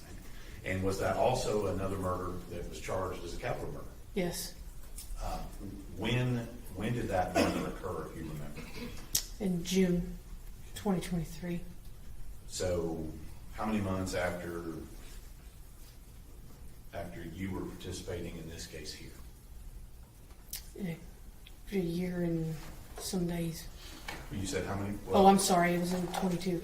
It was, I don't know. I'm not counting. Several months. Several months. And so what we're talking about here, and I'm just going to get into it here with you, was there an incident involving photographs that were taken in that investigation? Yes. And is that incident related to who took those photographs? Yes. And as far as your being, were you disciplined with regard to these photographs? Yes. So let's talk about that. What was the standing order when you went out on that scene with regard to who was supposed to be taking photographs? I had an intern with me, and the intern was not supposed to take pictures. Okay. And at that point in time, did you allow the intern to take pictures? Yes. Okay. And do you know how many pictures it was? A handful. And at that time, was that the standing order by the patrol captain at that time? Yes. So you didn't do what the patrol captain told you to do. That's correct. That's not good, is it? No. Now, the problem came up, you were asked later on if you had let that particular intern take those handful of photos. Is that correct? Yes. And what'd you tell him? Told him no. Okay. That's not true. It's correct. And that caused you some problems at the sheriff's office, didn't it? Yes. Are you proud of that you said something that wasn't true? No. But you did. Did you eventually tell your superiors that what you told them wasn't true at that time? Yes. And at that point in time, once you told them that it wasn't true, you no longer get to be a CSI. That's correct. But you weren't fired. No. What was your duties after that? I moved back down to patrol. And you did that until you resigned in October of 23. Yes. Now, that incident happened after the one we're talking about here, correct? Yes. And other than that incident, do you have any other issues with regard to you not being accurate and truthful with your superiors? I'm sorry, can you repeat that? Do you have any other incidents where you were not truthful with regard to your superiors? No.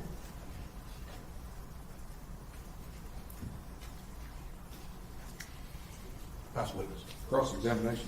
Your Honor, may we approach? Yes.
Good.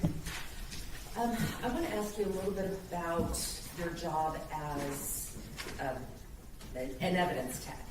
So your job when you were with the Wise County Sheriff's Department was to collect evidence at scenes, Yes, ma'am. and it was to photograph evidence at scenes. Yes, ma'am. And you would agree with me that when you have a criminal offense, especially something like a capital murder, that collecting evidence is a must. Yes, ma'am. And when you go out and collect evidence, a lot of what you collect would be the physical evidence, is that correct? Yes, ma'am. And it's important to collect all the physical evidence. You agree with me? Yes, on that ma'am. one? Because physical evidence are objects that might establish that a crime had been committed, Yes, ma'am. could provide a link between the crime and the victim. Yes, ma'am. And it can also provide a link between the evidence and the suspect, right? Yes, ma'am. But would you agree with me that it could also exclude suspects? Sure. So when we're collecting evidence in a case, the priority is to do it properly. Yes, ma'am. And special care needs to be taken when collecting all evidence. Yes, ma'am. And again, with the capital murder case, we have to be, take it up that extra notch. Wouldn't you agree? Yes, ma'am. Because someone's life is on the line in that case. So we want to make sure that everything is done correctly. Yes, ma'am. So when you collect evidence, at the time that you collect the evidence, you don't know whether there's going to be a guilty or a not guilty plea, do you? No, ma'am. Because at the time you collect the evidence, 9 times out of 10, the case hadn't even been filed yet. That's correct. So would you agree with the proposition that you should treat every case when you go out into the field to collect evidence as if that case were going to go to trial? Yes. And so when you go out to collect evidence, it's important to do it properly because you don't want any contamination. That's correct. And explain to the jury what contamination is. So anytime if I am collecting something from a crime scene, I need to have proper gloves on, you have to dress properly. If I need to wear booties in this crime scene, they go over your shoes, then I have to wear that. Anything that I can bring outside in or inside out. Why is that important? Cross-contamination can ruin evidence. And cross-contamination can happen in a variety of ways. Would you agree with that? Yes. That if you're not wearing proper gloves, that if you were to pick up something and hand it to someone else, your DNA could be on that item. Yes. And so when it gets placed into evidence, not only has that piece of evidence been contaminated, you could have destroyed any other evidence that may have been on there. Yes, ma'am. All right, so when I picked up my glass and talked about leaving my DNA on that glass, is that what we're talking about when we're talking about contact DNA or trace evidence or something like that? Yes. And every time someone handles a piece of evidence, it's possible that new physical evidence could be deposited onto it, right? It's possible. And that's why we wear gloves. Yes, ma'am. And that's why we wear the booties. Yes, ma'am. And why we wear the protective gear. And why when collecting evidence or viewing evidence or doing anything like that, it's important to have a clean area to place that evidence on. Yes, ma'am. And when you have that clean area to place evidence on, not only do you want the table clean, but you want to put butcher paper down or some sort of protective barrier there, right? It's possible. Yes, ma'am. And so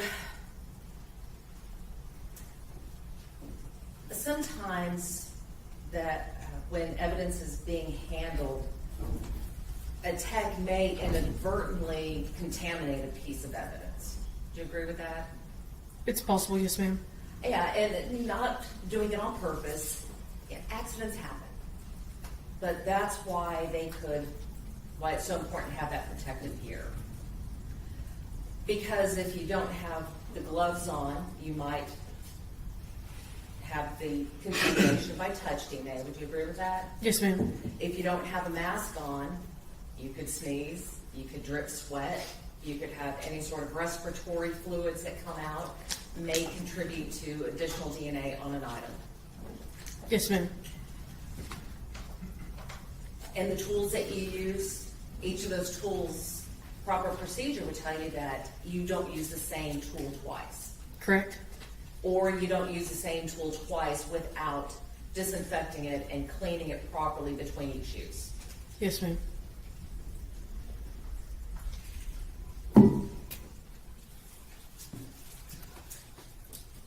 Let's talk about the packaging of evidence. Evidence has to be packaged in such a way, after it's collected, that basically just to prevent any contamination or destruction of the evidence, correct? Yes, ma'am.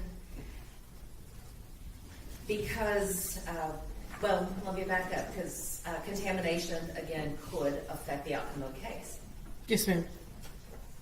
And it doesn't take a lot to contaminate or cross-contaminate an item of evidence, does it? That's correct.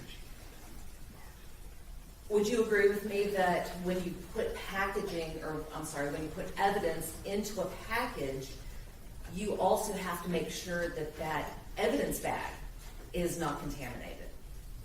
That's correct. And a way to do that is to make sure that, again, everybody wears gloves, personal protective gear. Correct? Yes, ma'am. Okay.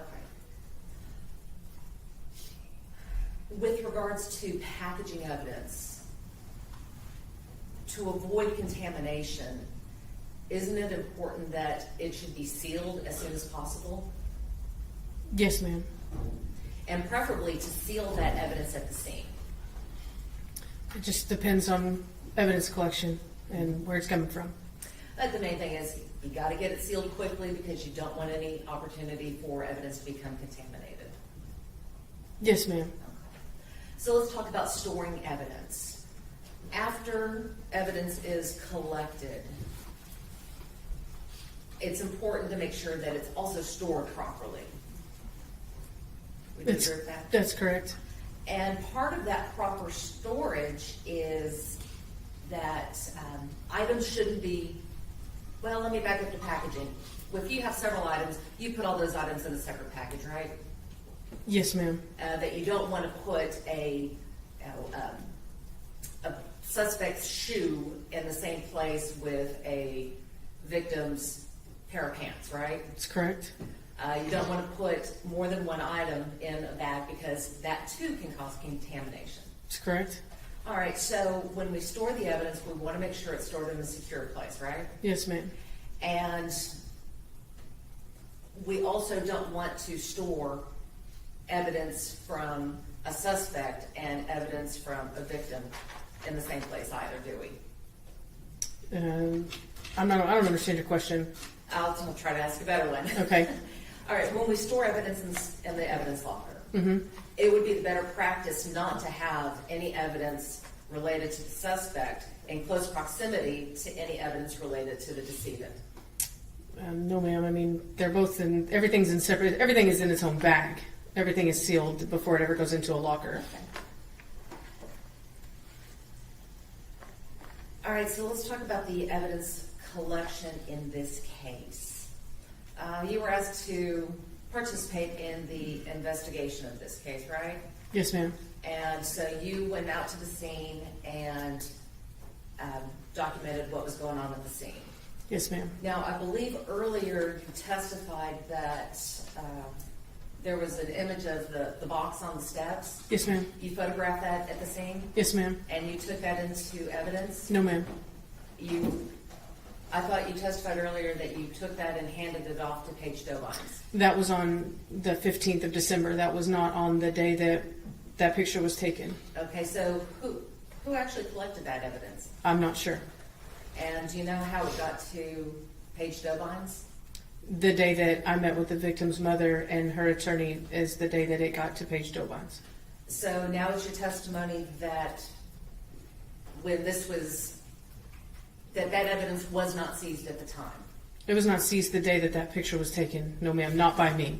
And to your knowledge, was that seized by any law enforcement officer on that day? I'm not sure. But you do know that you met with the sheriff, or in the sheriff's office with Paige Dobines, Athena's mother, Miss Gandy, and Miss Gandy's attorney, Mr. Varghese. Is that correct? That's correct. And it was Mr. Varghese who is the one who provided that package to the sheriff. That's correct. And on what date was that? It's on 12/15. So that was 13 or 15, 16 days after that photo was taken? Yes.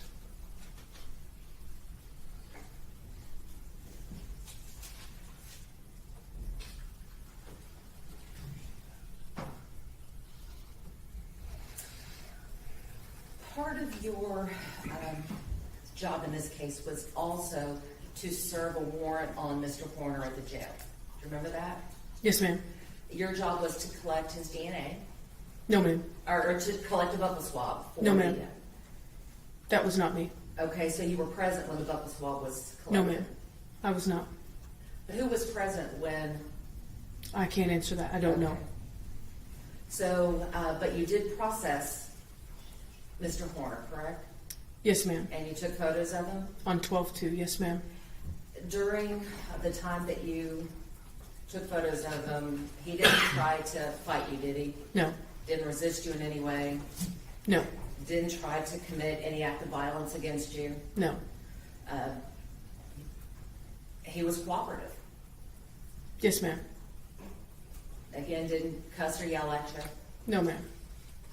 He just did everything that he asked, or that you asked him to do, correct? There was some resistance, but yes, ma'am. In the end, it was okay. Yes, ma'am. But at the end of the day, he respected your authority as the person from the sheriff's office. Yes, ma'am.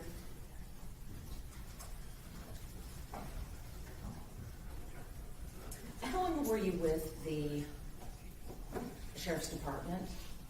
At its entirety, Yes. a little over 2 years.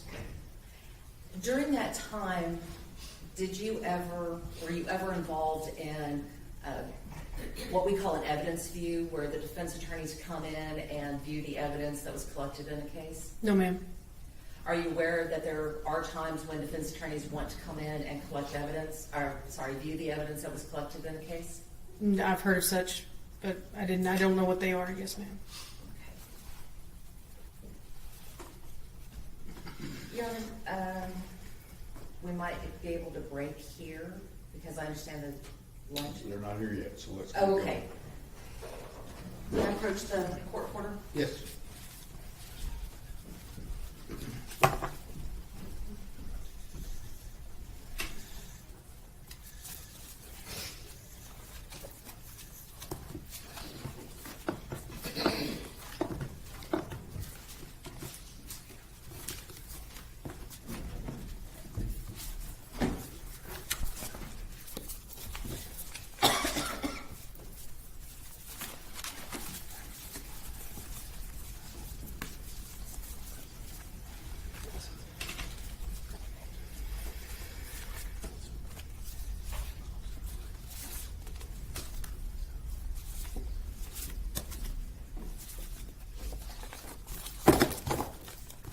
I'm going to hand you what has been marked as, or offered in evidence as State's Exhibits number 120 through 122.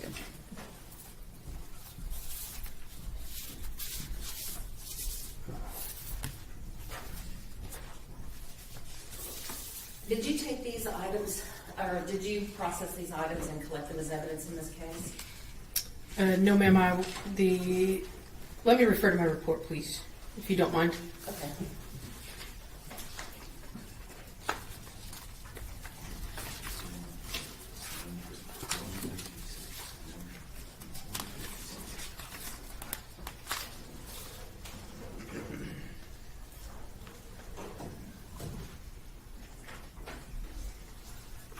That was collected by the FBI ERT team. All right, so I want to.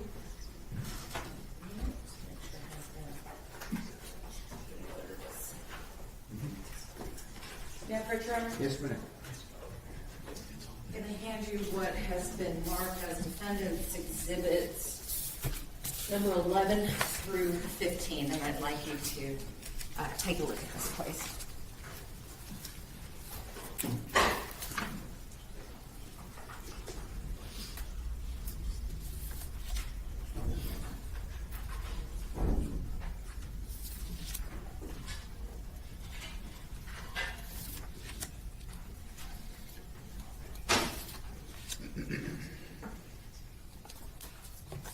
Now, on defense exhibit number 11, does your name appear on that as receiving this evidence or having anything to do with the evidence that was included in this? Yes, so this tag states that I received it from the FBI and put it into our RMS system at the sheriff's office. All right, so I'd like you to take a look at defense 12 through 15, and look at states 120 through 122. Okay? I'm not sure what I'm looking at. Do those appear to be the same items? Yes, ma'am. All right, defense offers defense exhibits 11 through 15, and I have given copies to the state to.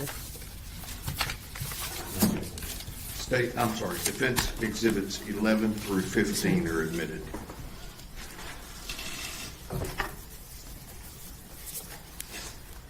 May I publish, Your Honor? Yes.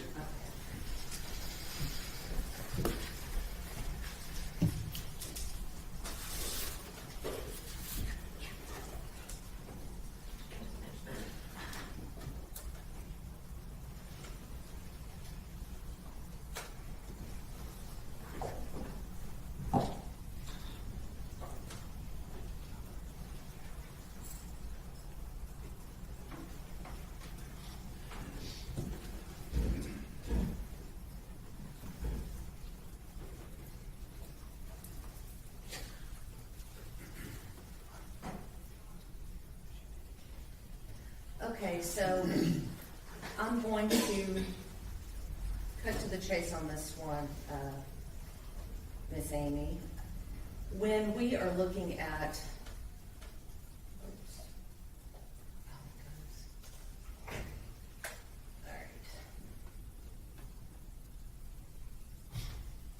all right, so let's take a look at defense exhibit. Oh, there we go. Now it's working. I'm sorry, I'm not very technologically advanced.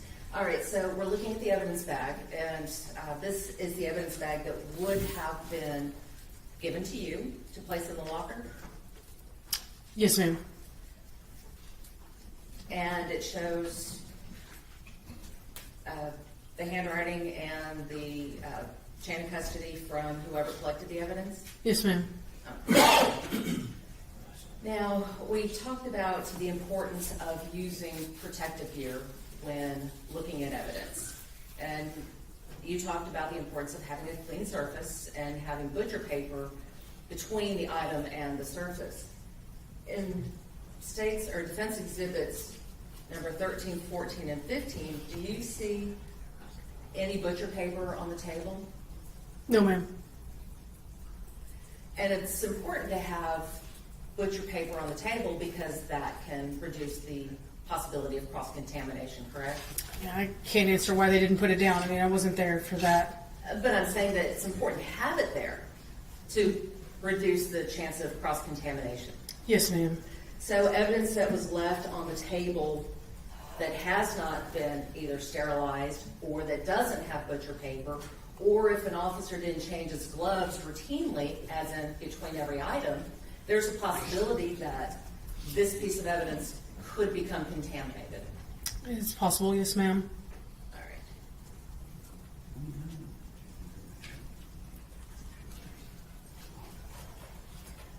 I'm going to hand you what has been marked as defense exhibits 23 through 28. That right, Ron? Yeah.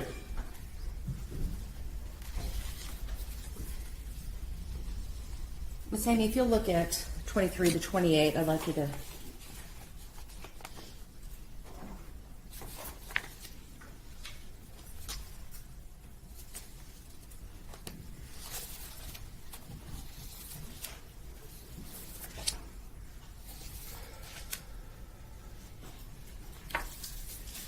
Do you recognize 23 to 28? Yes, ma'am. We'll offer defense 23 to 28. I have given you copies of all of them that we were. Oh, I'm sorry.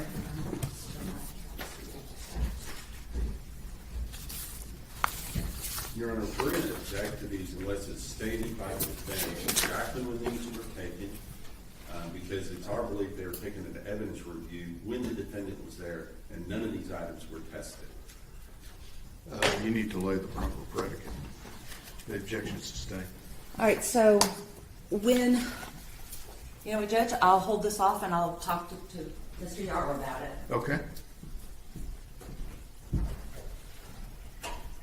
But I will talk to you about what happened with the paneling, because you were present with the paneling. And may I approach? Yes.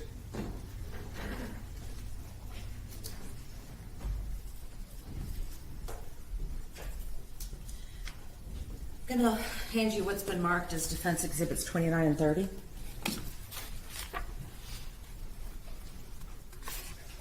Is that your handwriting on the first one? Yes, ma'am. And so do you recognize your handwriting and the Yes, ma'am. description of the item? Yes, ma'am.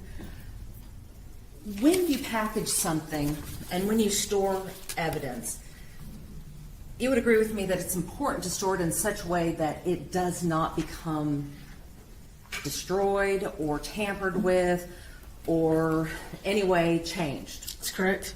And so when you store something, you want to make sure that it's not in any water, not in any other liquid, because that could cause contamination, correct? Sure.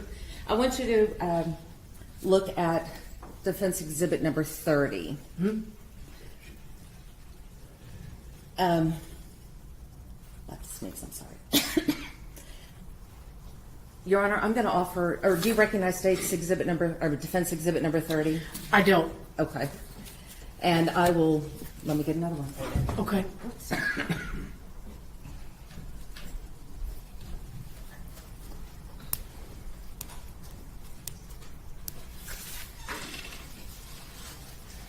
When you processed the van, was it just you or who else was involved? Sergeant Brett Yaro. I'm sorry? Sergeant Brett Yaro. Okay, then I'll hold off on these until Mr. Yaro takes the stand.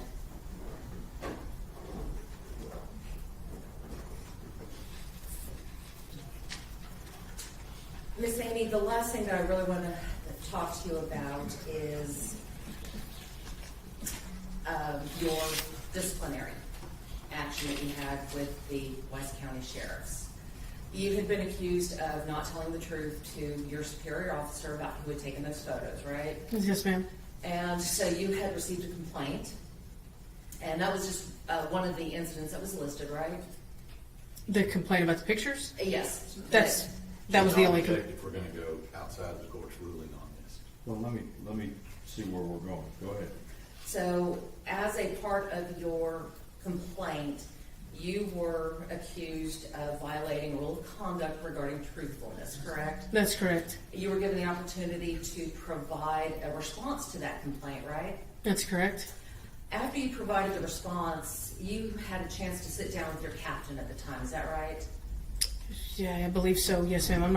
I'm not for sure. And then after you met with that captain, you were given the opportunity to revise your response regarding the truthfulness, correct? That's correct. You revised that response, right? Yes, ma'am. And you admitted during the revised response that you had in fact not been truthful. Yes, ma'am.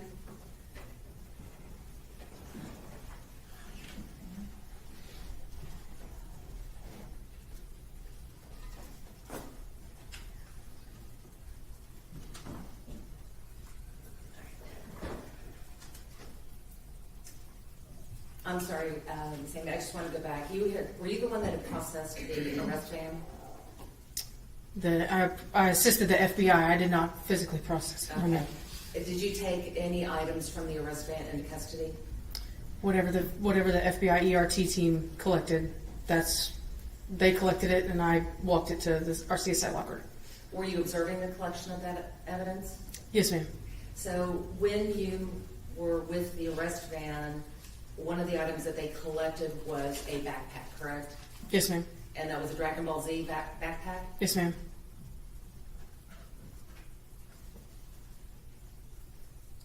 I have nothing further at this time, Your Honor. Redirect. So, a couple of questions. I'm going to show you State's Exhibit 8, which has already been admitted into evidence.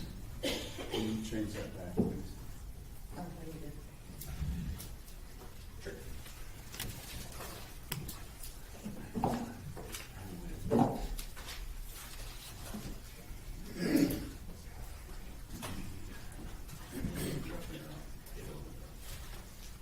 This picture that you took on scene of this box, Deputy Amy, I'm gonna have you read that middle number on the box. What's that middle number on the box right there under TRK number? What's that number? 618486856845. Let me show you States 156. Is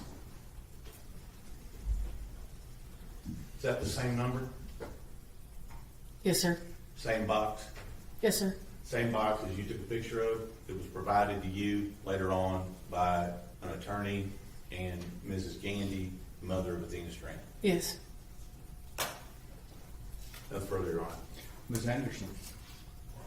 When you took the photos at the scene, was the box open?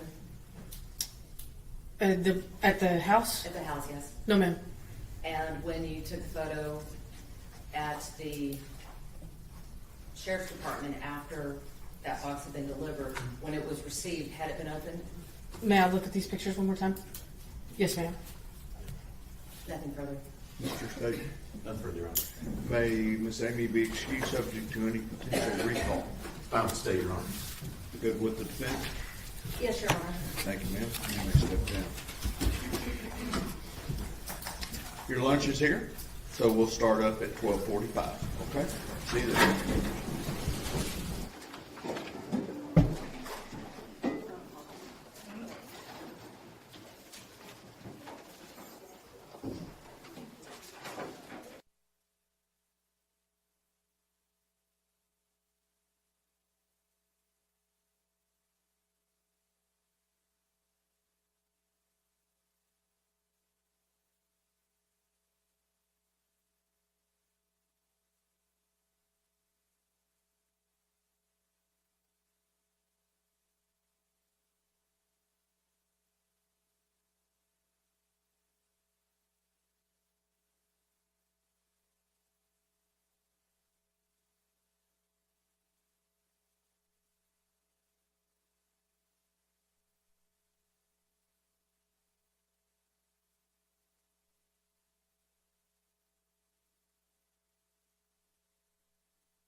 Hello, everybody. Thank you for watching Fox 4 News. I'm Maddie Marks. I am a senior digital content creator here at Fox 4, and just coming in with a brief update because we are less than 5 minutes away from court resuming in the high-stakes punishment phase for convicted killer Tanner Horner. This is day 4 of the trial that we have been streaming all week. So Horner has already pleaded guilty to the capital murder charge and aggravated kidnapping of 7-year-old Athena Strand. So he admitted he strangled the girl after taking her into his van during a delivery in November of 2022.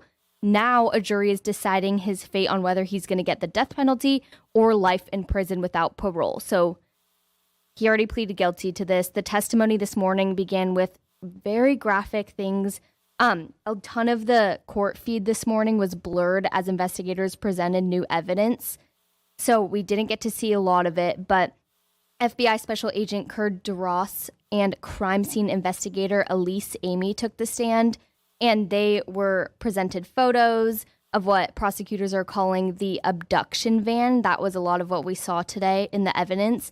The evidence included images of bungee cords and bands found inside the truck, with a heartbreaking look at what the Barbie dolls looked like that were being delivered to Athena's home the day that she disappeared. So, in probably, to me, the most chilling moment of the day today was when investigator Amy testified that markings on the child's face were consistent with the floor of the FedEx van. So the judge has been in a brief recess now, but we expect them to come back from lunch break very soon, and the testimony is going to resume momentarily. We will bring you any breaking developments as they happen on here on our website, fox4news.com. The streaming coverage will continue until this trial is over the next couple weeks, and we will keep you guys updated.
Good question. Whose witness is this? Mr. Barry? Thank you, Your Honor. Investigator Yaro, will you please introduce yourself to the jury and spell your first and last name for the court? Yes, sir. I'm Sergeant Brett Yaro. It's Bretttyaro. I've been in law enforcement for 16 years at the Sheriff's Office the whole time. I've been on SWAT, K-9, patrol for the last 8 years. Been in crime scene. I'm currently the supervisor and the head over our crime lab there at the county, and also a fingerprint expert in the state of Texas. And how long is your total number of law enforcement years experience? 16. And before becoming a law enforcement officer, did you work in any other fields?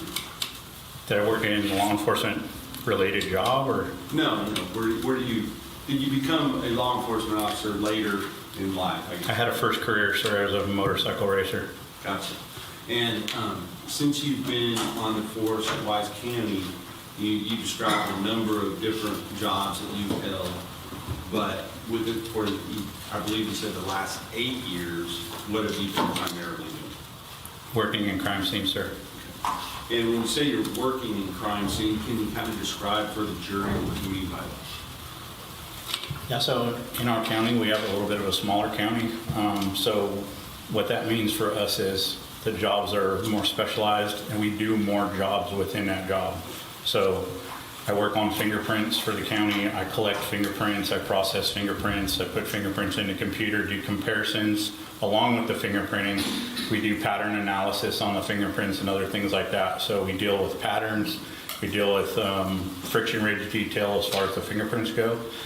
Investigator Yaro, I'm going to slow you down just a little bit, okay? Because the court order's got to take down everything you're saying. So you My bad. just slow down a little bit, but keep going.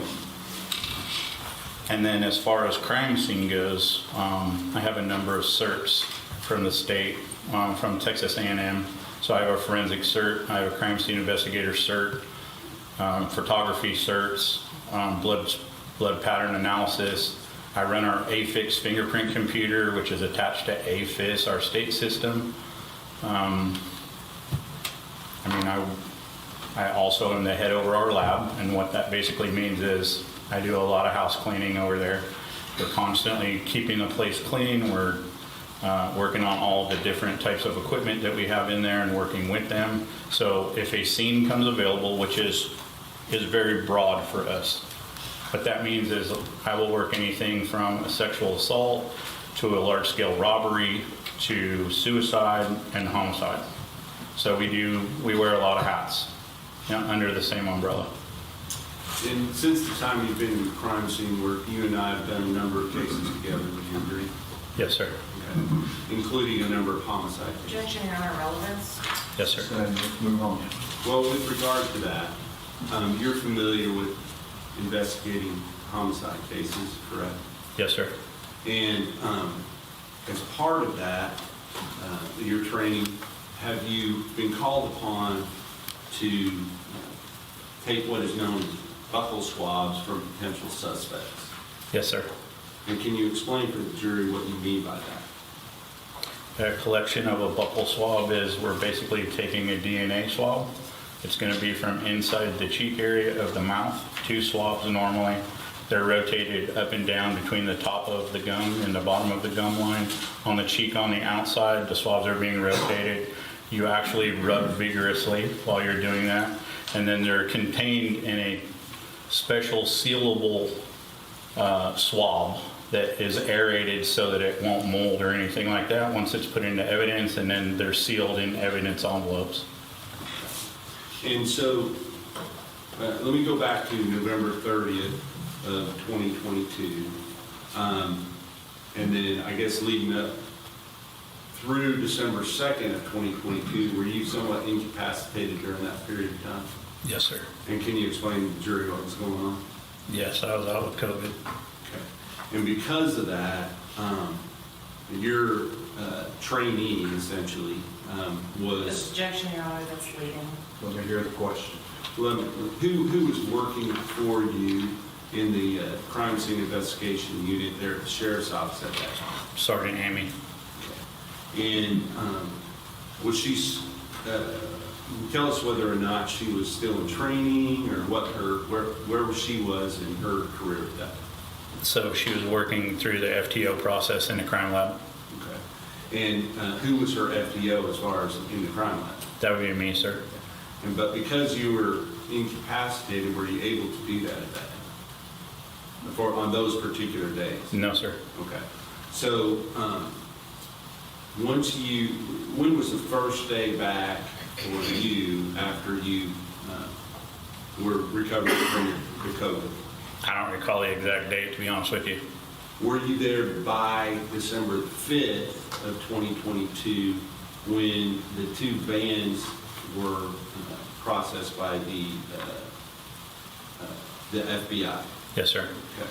So were you able to observe that process as it was taking place? Yes. And with regard to that particular day, were you also called upon to execute a warrant for buccal swabs on a person by the name of Tanner Horner? Yes. And do you see the person that you know to be Tanner Horner here in the courtroom today? Yes, I do. And could you identify him by where he's sitting in the courtroom and describe what he's wearing? Yes, sir. He's sitting at the end of the table there, the defendant table. It's going to be a gray shirt, gray tie, light gray pants, black shoes. At least that's the color it looks like to me. I'd ask the record to reflect that the witnesses identified the defendant. Record will so report. And sometime in the afternoon of December 5th, 2022, did you receive a warrant to take those buccal swabs from the defendant in this case? Yes, sir. And after receiving that warrant, what did you do? We went ahead and processed the subject, sir. Okay. And did you take a couple of pictures while you were in the room collecting the buccal swabs from the defendant? I did, sir. May I approach, Your Honor? Yes, sir.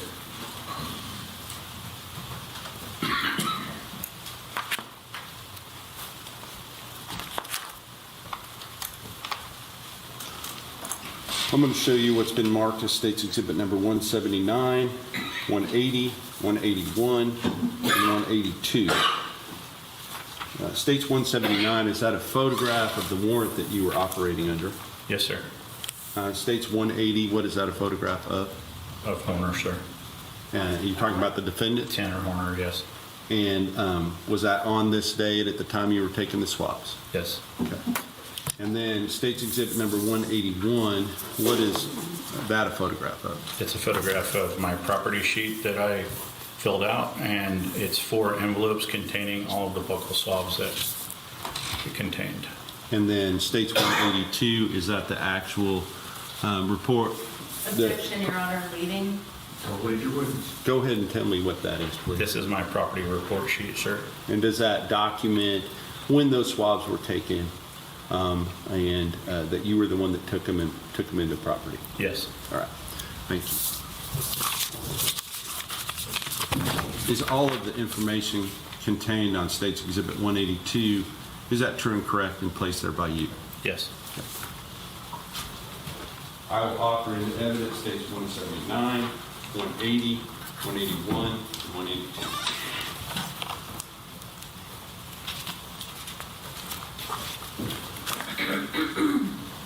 Your Honor, we object to 179 on 2 grounds. 1, it's hearsay, and 2, it is not the best evidence. No objection to 180. And States 181 and 182, we would object to as these are constitute a police report. They are hearsay. States 180 is admitted. Let me see 179, 181, and 182.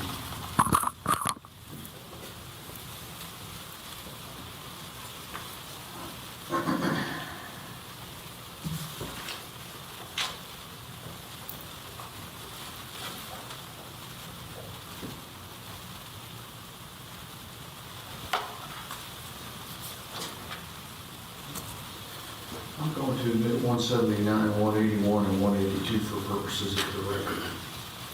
Yes, sir. Once those buccal swabs were taken,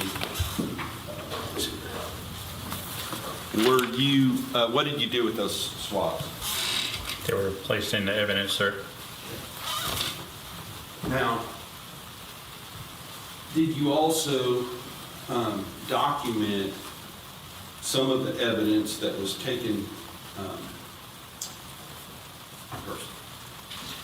Did you document some of the evidence that was taken on the searches of the vans on December the 5th? Specifically the van that what we call the arrest vehicle with Texas license plate GCP 0468. Yes, sir. And may I approach your Honor? Yes, sir.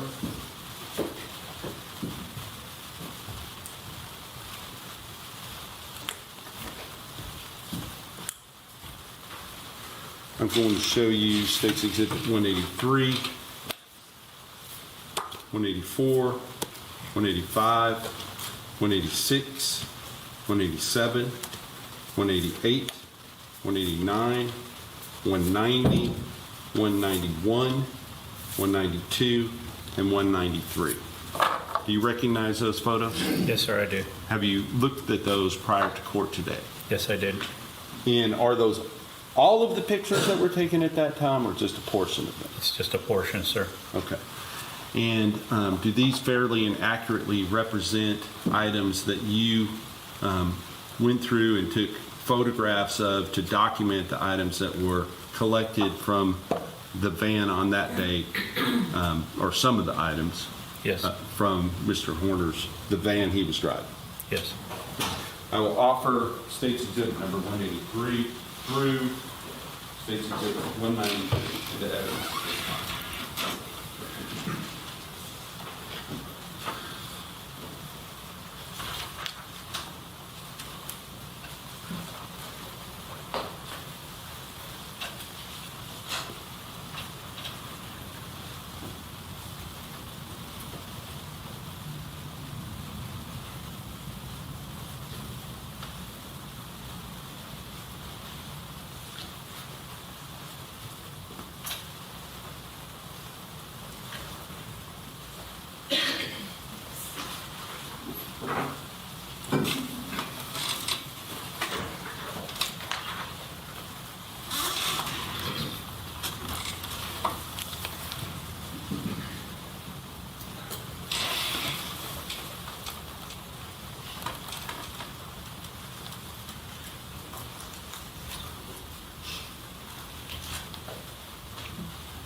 No objection, Your Honor. State's Exhibits 183 through 193 inclusive are admitted. And may I publish, Your Honor? Yes, sir. And also, may I publish number 180? Yes. Thank you.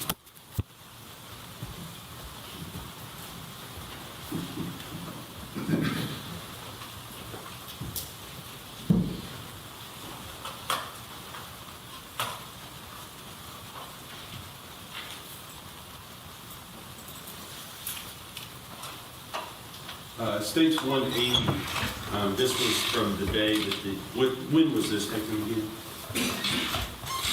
5th, sir. The 5th, when the buccal swabs were taken? That's correct. Okay. And with regard to starting 183, this is what is this that we're looking at in States 183? This is a evidence bag that was collected from within the van that he was arrested in, sir. And does it have the date that it was originally collected? Yes. Okay. And then put in this bag and mark number 2, is that right? Yes. Okay. Now, going on to 184, what are we looking at here? It's going to be the backpack that was contained in that evidence bag, sir. And the other items that we're going to see in a moment are those items that were contained within that backpack inside of the brown paper bag? Yes. Okay. So does that have a distinctive design on it? It does, sir. And does it have an actual reference to, I think it's some type of a comic strip or something? Dragon balls. Yes, sir. Dragon Ball Z, is that right? Yep. Okay. With regard to what was inside of it, I see some gloves here. Are these your gloves? No, sir, they're not. Okay, where were these gloves contained? Inside the backpack. And can you describe these gloves for me as far as texture, that sort of thing? Yeah, so it looks like a cloth glove with a rubber texture on them, a no-slip texture. Okay. So cloth on the back, but rubber on the fingers and the palm? The palms, yes, sir. Okay. And are those now on top of the backpack as we're looking at State's Exhibit number 186? Yes. Okay. And I will represent to you, these may have been... Objection, Your Honor, that's leading. Let me hear what he's going to say. Go ahead, Mr. Green. That these may not be in the exact same order that you took them in as they're being displayed, okay? Correct. So with regard to 186, we're looking at what here? That's when I first opened the backpack and I was starting to retrieve the objects from within the backpack. Okay. So then I'm going to go into 187. What are we looking at here? And up close of prescription meds that were located in the backpack so that we could see the information on the bottles. And I'm going to zoom in. What is the, can you just say what the name is on State's Exhibit 187 as far as the type of controlled substance that it is? I'm not a doctor, so my enunciation of this is probably going to be incorrect, but fluoxetine, I believe, sir. All right. 20 milligram. For purposes of the record, can you spell that, please? Yes, it'll be FLUOXETINE. And what was the prescription amount? 20 milligrams. Okay.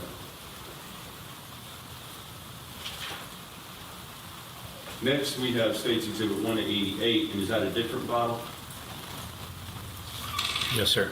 Okay, and can you spell the name of the controlled substance for purposes of the record? Yes, sir. ATOMOXETINE HCl 25 milligrams. Okay, thank you.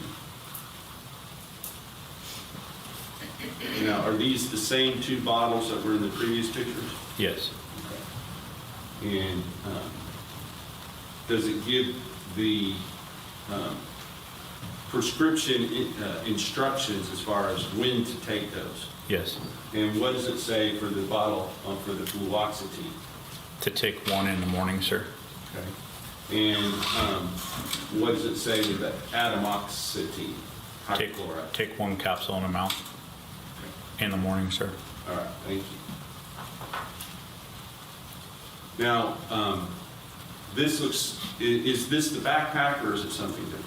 No, this is what I considered a soft-sided lunchbox that belongs to that same cartoon or video game family. It's a Dragon Ball's lunchbox. And then going on to State's Exhibit number 191, what are we looking at here? A cellophane wrapper containing marijuana. Objection, Your Honor, that calls for speculation. It has not been tested. Sustained. Move to strike. Jury will disregard the last answer. Does it, can you tell me whether or not that is some type of plant substance? It's a green leafy substance, sir. All right, thank you. Now, with regard to State's Exhibit number 192, what are we looking at here? The contents of that soft-sided lunchbox. And can you describe what you see here? Yes, so you have a bottle of ibuprofen. It looks like you have a thumb drive. There is a vape pen, a marking pen. There is a Coastal Cloud strawberry cream. I'm guessing some sort of something for the vape Objection, pen, Your Honor, and then and that is speculation. Sustained. That's fine. We'll go on to State's 193, and this is, where were these items located? within the backpack. Okay. And with regard to, most of these things may be self-explanatory, but can you tell me what this is? It's a vape canister. Now, after you documented the items that were taken during the search of the arrest vehicle, did you also take some action with regard to the shoes that the defendant was wearing on the date that he was arrested? Yaro, have you approached? Yes.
And I tried to represent the full spectrum of photographs were taken to be looked at by the people that were going to look at them into the future, including the tread at the bottom of the shoes, but also the sides in the front of each of the shoes and the back of each of the shoes. And that's what these shoes represent. I just asked the court to review those with the applicable case law in Texas. That would be Young v. State. Relevant factors in determining whether probative value is outweighed by a danger of unfair prejudice include the detail of their size, whether they are colored black and white, whether they're close-up, as well as the availability of other means of proof and the unique circumstances of each case. Also, I think that's probably an applicable category, John.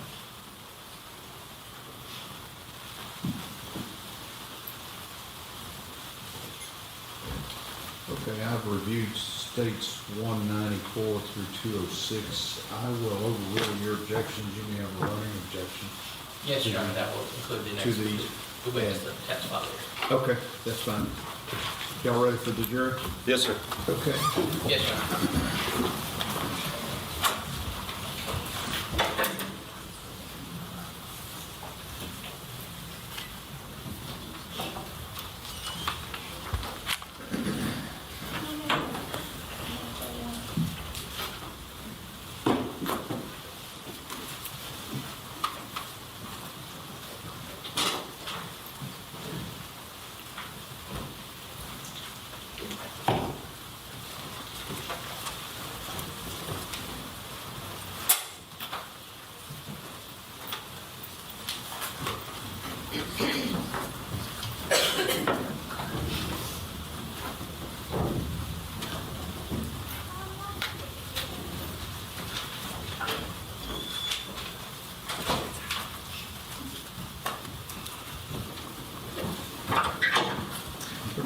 seated.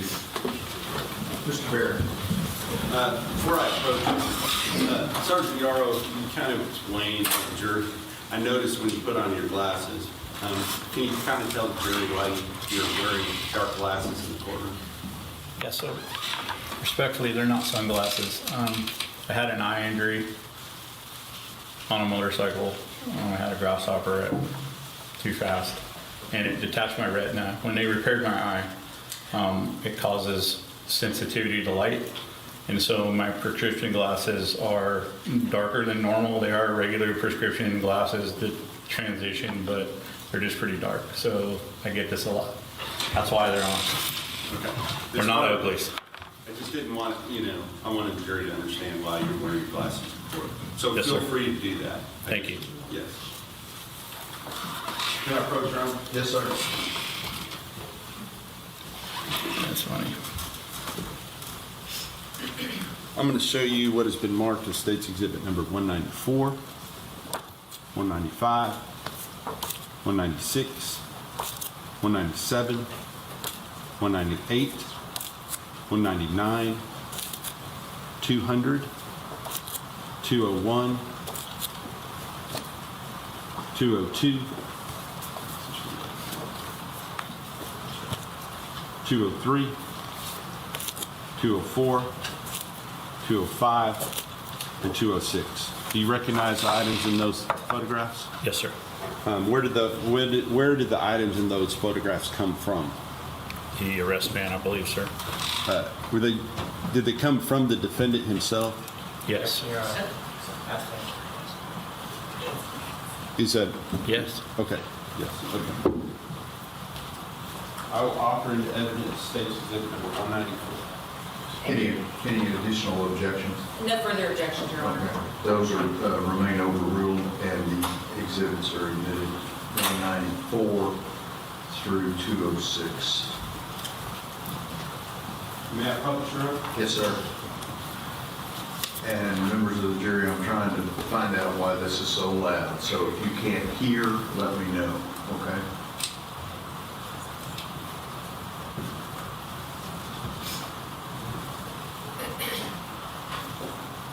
Publishing State's Exhibit number 194 first.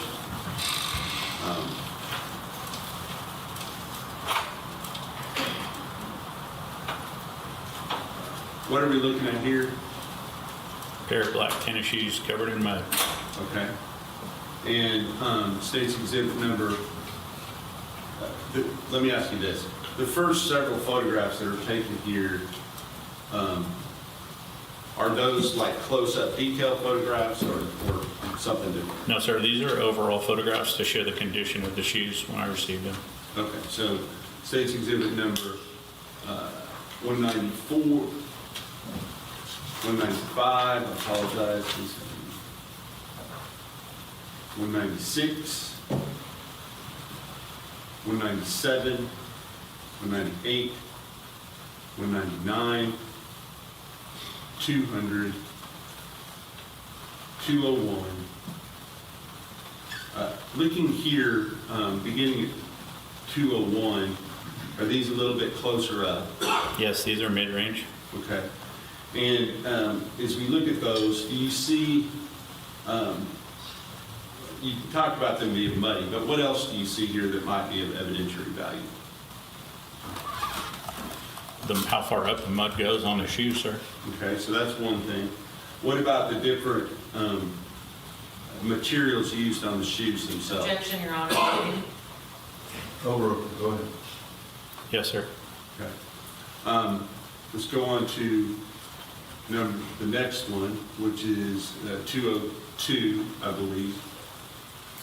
And then I'm going to ask you if you notice anything on 202 other than mud.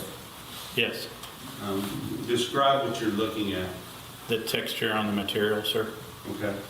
But in addition to this gray, lighter colored mud, do you see some type of a substance there on that shoe? Your Yes. objection leading. Overruled. It's a possibility that it's blood, sir. And you see some paper down underneath that. What's the purpose of the paper that you have there? It's a sterile area to work on while I'm putting the shoe down and doing the photographs. All right. And then now we're going to look at the State's Exhibit number 203. What are we looking at here? The texture on the bottom of the shoes and how much mud the shoes are actually holding. And is there a distinctive tread pattern that you can see there? Yes. Can you just, as best you can for purposes of the record, can you describe what you're looking at? Yeah, it's like a ongoing up and down, like elongated W pattern. And is that, as we go through the next few photographs, number 20, I believe this is 204, 205, 206. Do those appear to have that same sort of tread pattern all the way from the toes down to the back of the shoe? Yes, sir. And going back to where we can see both shoes, although there's mud on top at this point, do both shoes have that same distinctive tread pattern? Yes, sir. Okay. Were you asked to take these specific photographs? Yes. Okay. And what was the purpose of that, in your understanding? We were looking for different patterns to match the pattern on the victim's face. Objection, Your Honor, that's hearsay. Overruled. You can answer. You can say that again. We were looking for a pattern to match the pattern on the little girl's face. So, once you had taken the photographs of the shoes, were you asked to go somewhere else and determine whether there were other patterns that you might be able to locate? Yes. And where was that? I was looking for the patterns that would be inside, encompassed inside the van. All right. May I approach your honor? Yes, sir.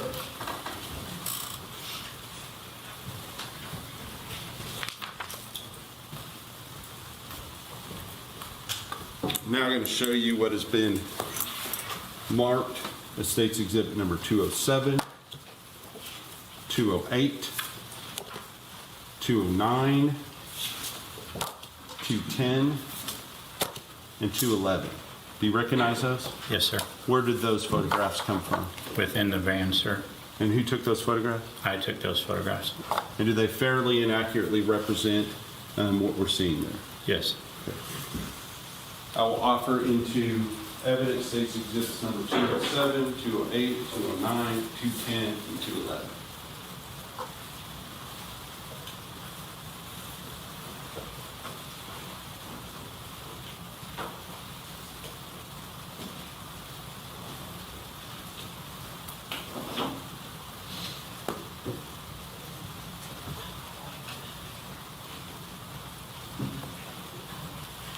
No further objections, Your Honor. Right, those are overruled. The previous objections are overruled, and State's Exhibits 207 through 211 are admitted. May I publish those, Your Honor? Yes, sir.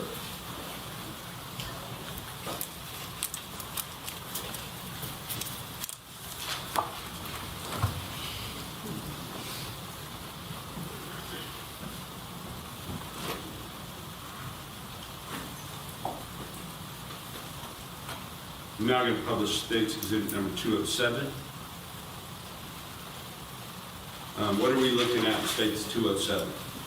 We're looking at the side door of the van where you have the inside step that has a diamond plate pattern.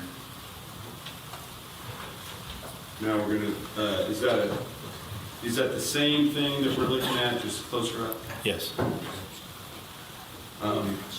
Now we're looking at, let me get out of this part. So we can see the exhibit number. Looking at State's Exhibit number 209, underneath the box there, and we're looking down, where are we looking at in the photograph? This is the area between the seats in the cab that has a texture on the rubber floor. Okay. And going on to 210, is that same location? Yes. And then going on to 211, what are we looking at here? This is the texture on the floor in the back of the box van. So this is the area where the packages would be kept, is that right? Yes. All right, so all of those, without repeating why you took them, were they taken for the same reasons that you took photographs of the shoe, the tread patterns on the shoe? Yes. Okay. Now, before I go any further, may I approach you now? Yes, sir.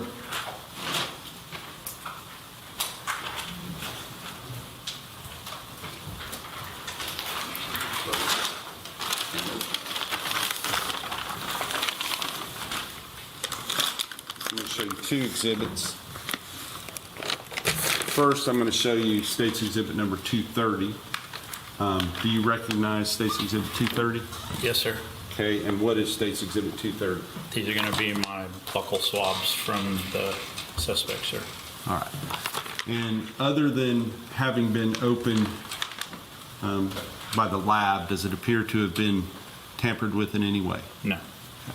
I will offer State's Exhibit number 230 into evidence. And no further objections, Your Honor. Those objections remain overruled, and State's Exhibit 230 is admitted. I realize this just ripped as I was holding it, but State's Exhibit number 225, do you know what State's Exhibit number 225 is? Yes. And what is it? The evidence bag contains the shoes. Okay. Now, are these the same shoes that you took photographs of that were just admitted into evidence? Yes, sir. These are the actual shoes that were recovered from the defendant? Yes, sir. I will offer into evidence State's Exhibit 225.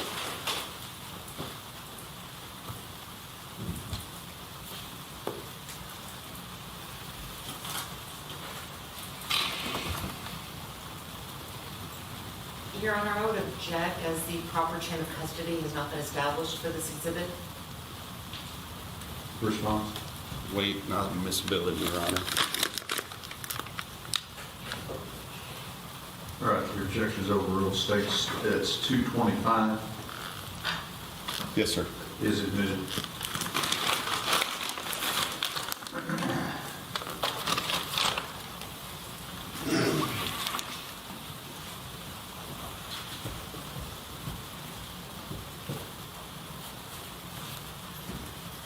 Next, I want to talk to you about other clothes that were worn by the defendant at the time that he was arrested. Did you take those the clothing worn by the defendant at the time that he was arrested? Did you go to the locker in the jail to retrieve those clothes and log them into evidence? Yes, I did. And at the time that you did that, were there more further photographs taken of those clothing items? Yes. May I approach, Your Honor? Yes, sir.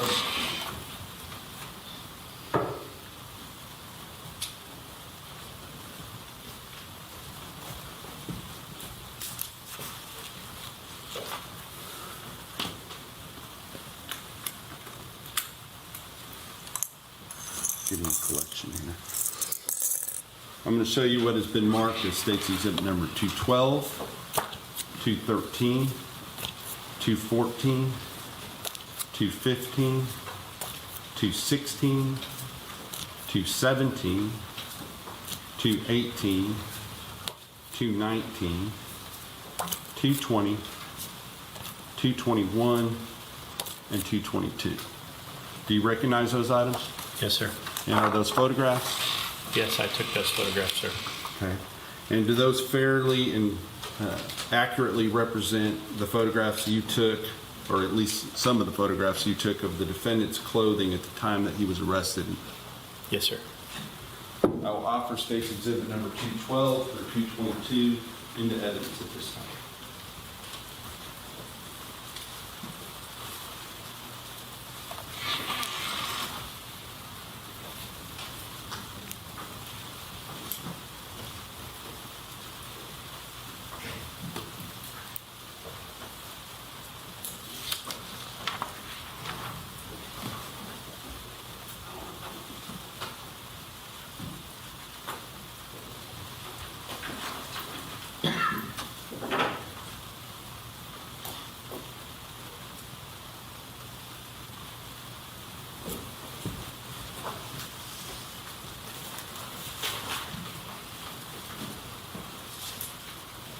further objections.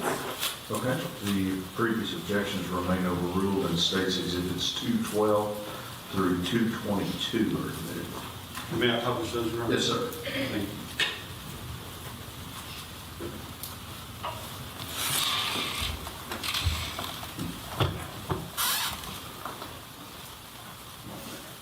Okay.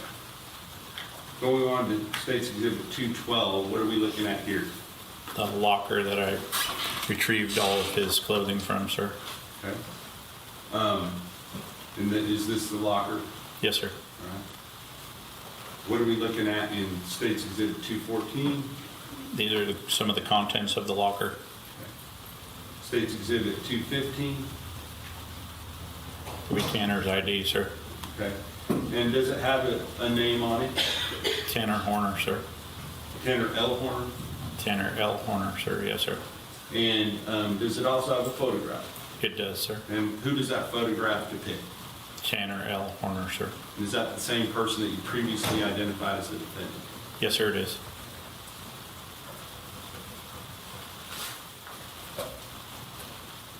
$216, what are we looking at?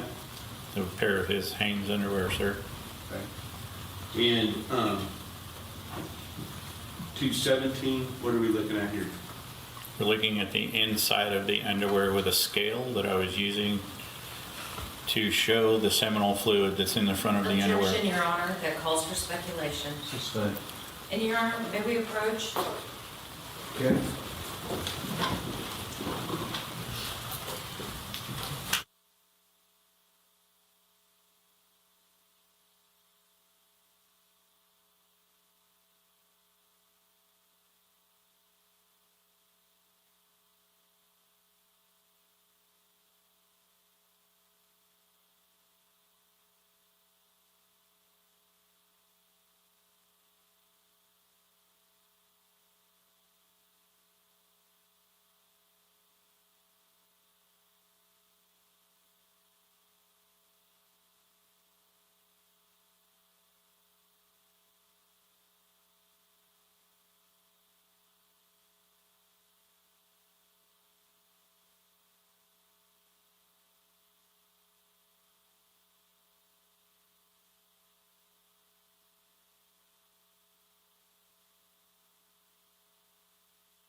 Photos taken.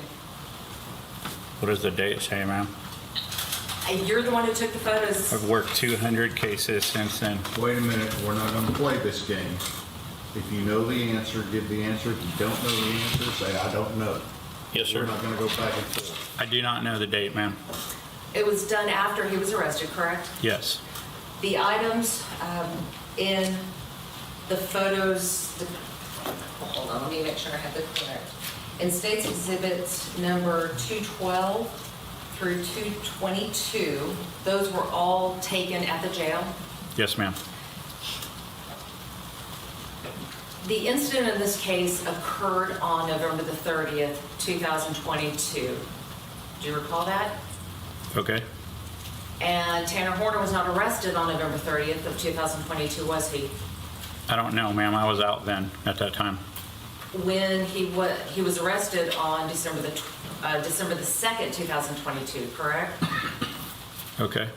So if these photos were taken, you don't know for sure whether or not he was wearing these clothes on the day of the incident, do you?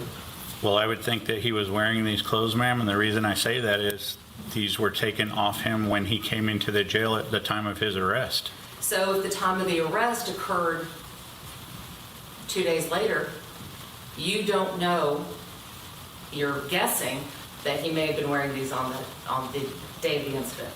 Yeah, I didn't state that he was wearing those at the time of the incident. I said he was wearing them at the time of the arrest. Okay, so, Your Honor, I would object that all of this is irrelevant because unless they can tie it into any clothing that he may have been wearing at the time of the incident, then none of this is relevant. Your objection is overruled. I'm going to let it continue, and you may have a running objection. Y'all ready for the jury? Yes, sir. Let's go.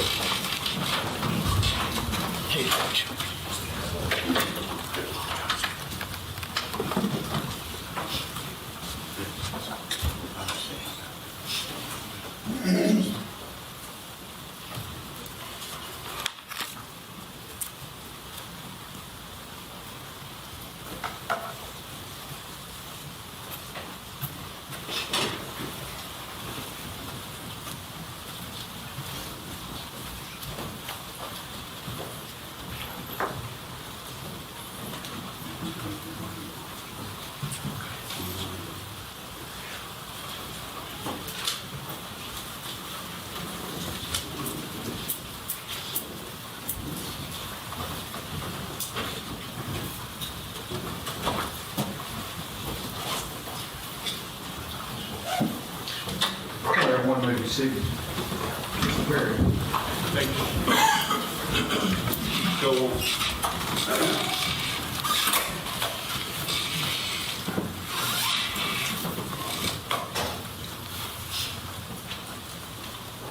Going on to State's Exhibit 219. What are we looking at here?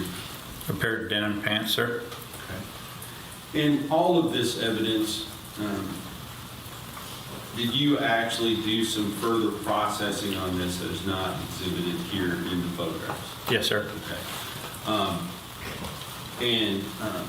Did you take, independently of what the FBI did, take some further swabs and things like that so that that would be retained just in case it was needed in the future? Yes, sir. Okay.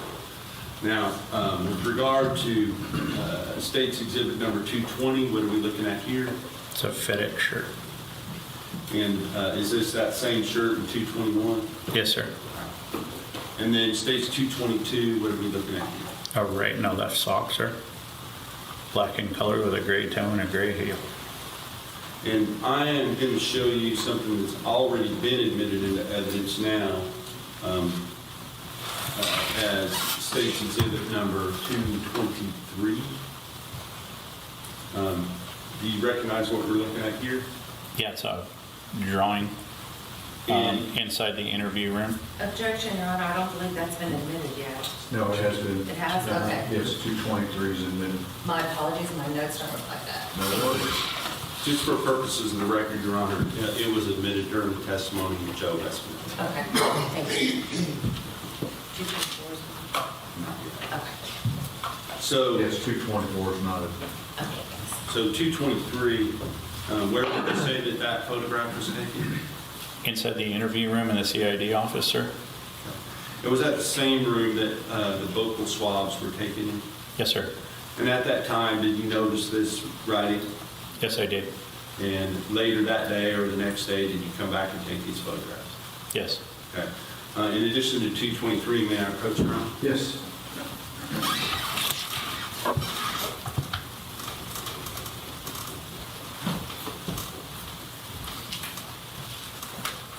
I'm going to show you 224. Do you recognize that? Yes, sir.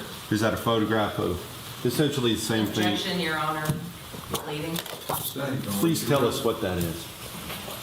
Sir, this is a map of the explanation of where the victim was located. With regard to this photograph, is it representative of the same thing in 223, but just a closer up, more definitive shot of the picture itself? Yes. Okay. I'll offer 224 into evidence. I'd object that it's cumulative. That objection's overruled. States 224 is admitted. May I publish, Your Honor? Yes, sir.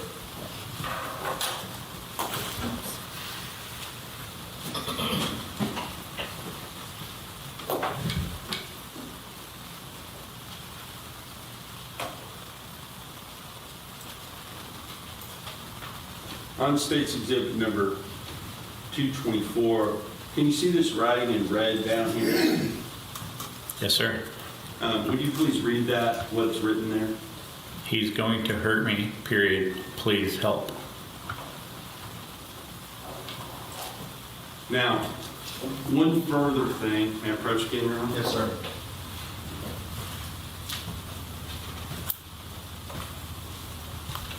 Officer Amy, crime scene, did she take into evidence a box, a FedEx box containing, that was brought in later that pertained to this investigation?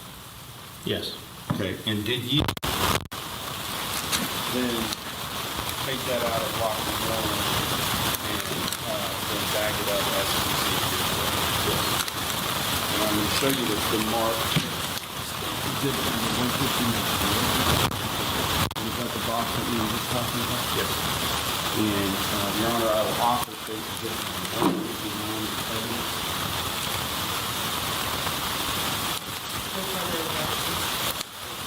Overrule and State's Exhibit 159 is exhibit. May I open 159, Your Honor? Yes, sir.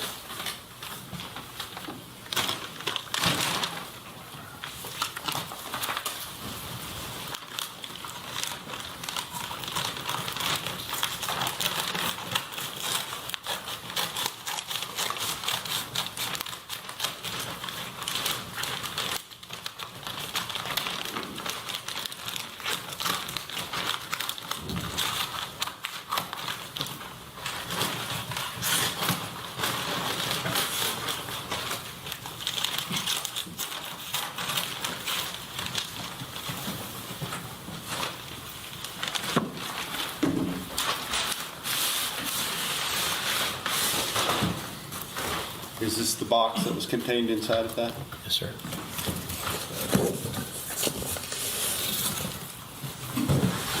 Inside of that box, was there another box? Yes, sir. And is this the item that was contained within that box? Yes. Yes.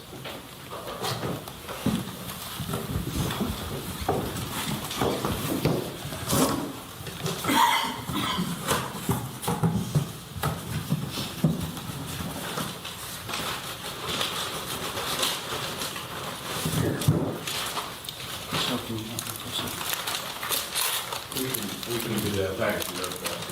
Yes, sir.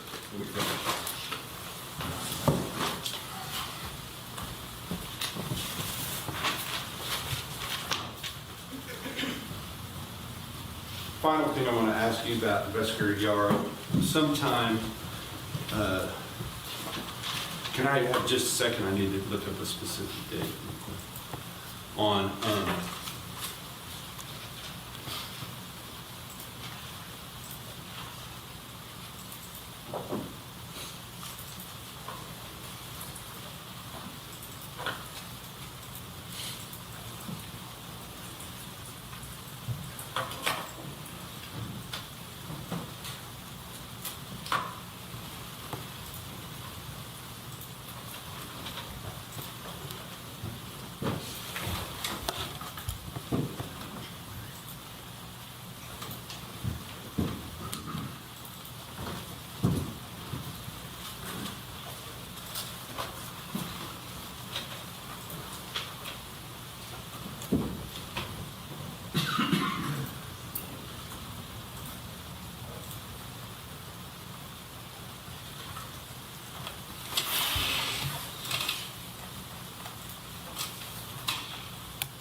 I believe it was May the 16th of 2023, was there an incident that occurred at the Wise County Jail involving the defendant? Yes, sir. Can you describe what that incident was, please? An attempted suicide within his jail cell. And at the time that that suicide or attempted suicide. And obviously, when we use the word attempted, you have to, that sort of implies that somebody. Objection, Your Honor. It's leading and testifying. Sustained. When you use the word attempted, do you know whether or not the person actually intended to kill himself? Objection, Your Honor. That calls for speculation. Sustained.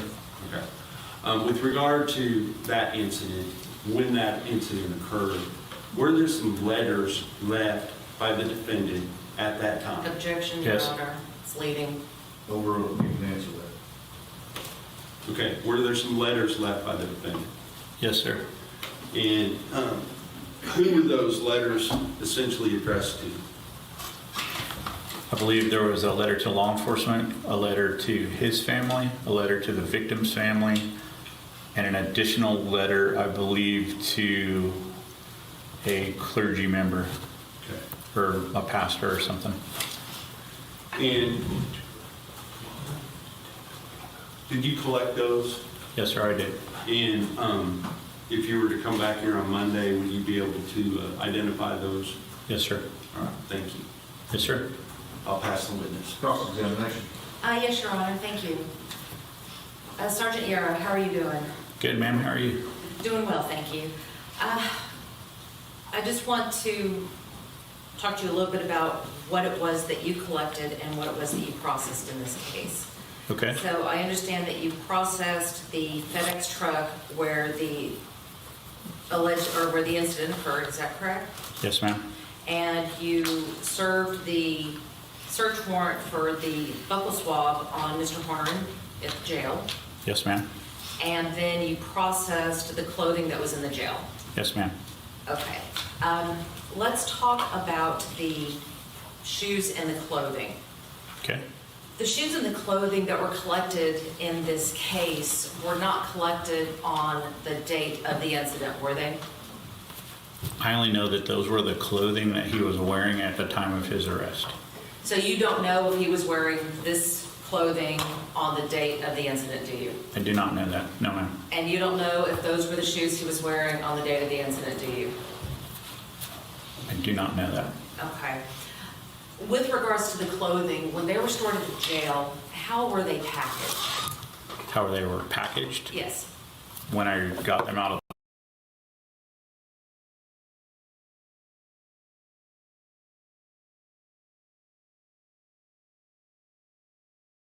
the locker. Yes, when you got them out of the locker, how were his clothing packaged? They were placed in a clean bag like they do every inmate before they put them in the lockers. So were they all stored in the same bag?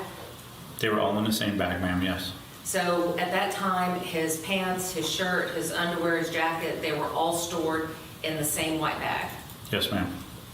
When you took them out, did you store them differently? Yes. How did you store them after you took them out and collected them from his property? Anytime evidence comes to me and I put my hands on that evidence, it gets put in separate bags, separate evidence bags. Why is it important to put everything in a separate bag? Why is it important for me? It's important for me evidentiary wise. It's also important for me so that I can label them correctly.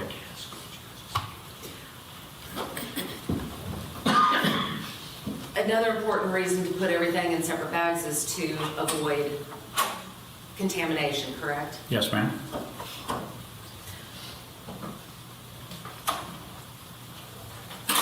You said that you had processed the van in which the incident occurred. Yes, ma'am. Part of that processing was collecting evidence from it, Yes, ma'am. and part of that process was collecting the floorboards. Yes, ma'am. All right, so with regards to the floorboards, that is where some of the other biological evidence was obtained, is that correct? Yes, ma'am. So you would agree with me that it would be important to store those panels in a secure facility? As far as I know, they were stored in a secure facility. They were taken to our evidence area. And we want to have them stored in a secured facility and in a sterile way so that just in case something comes up, we have the ability to do additional testing should it be necessary. Okay, they were wrapped individually, ma'am, like I do all of them. But my question is, it's important to have that because in case further testing is needed. Yes, ma'am.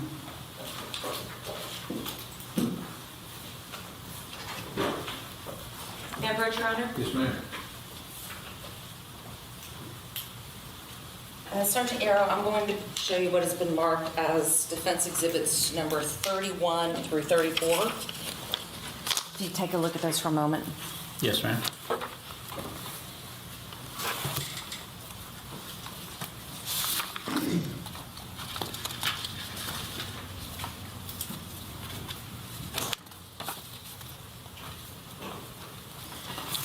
Yes, ma'am. Okay, on defense exhibits number 31 and 32, does your name appear as being the person who packaged that? Yes, ma'am. On defense exhibits number 33 and 34, are those your initials over the evidence tape? Yes, ma'am. What does that signify? I'm the one that wrapped that evidence. I'm the one that secured that evidence. I'm the one that sealed that evidence. Those are my initials to show that that is honestly my piece of evidence. Defense offers defense 31 through 34. No objections. Defense exhibits 31 through 34 are admitted. Thank you. May I publish, Your Honor? Yes, ma'am.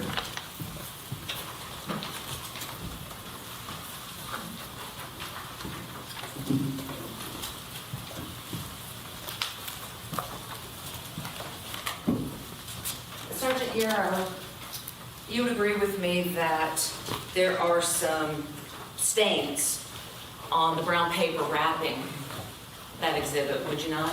Yes, ma'am. In the photo, it looks like there is. Was the brown paper, I would assume that the brown paper wasn't stained when you put it on, No, ma'am. and that something like that occurred while it was in storage? I guess.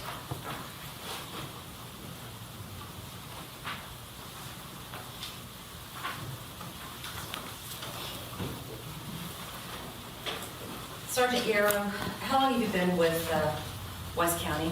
16 years, ma'am. How long have you been an evidence tech with them?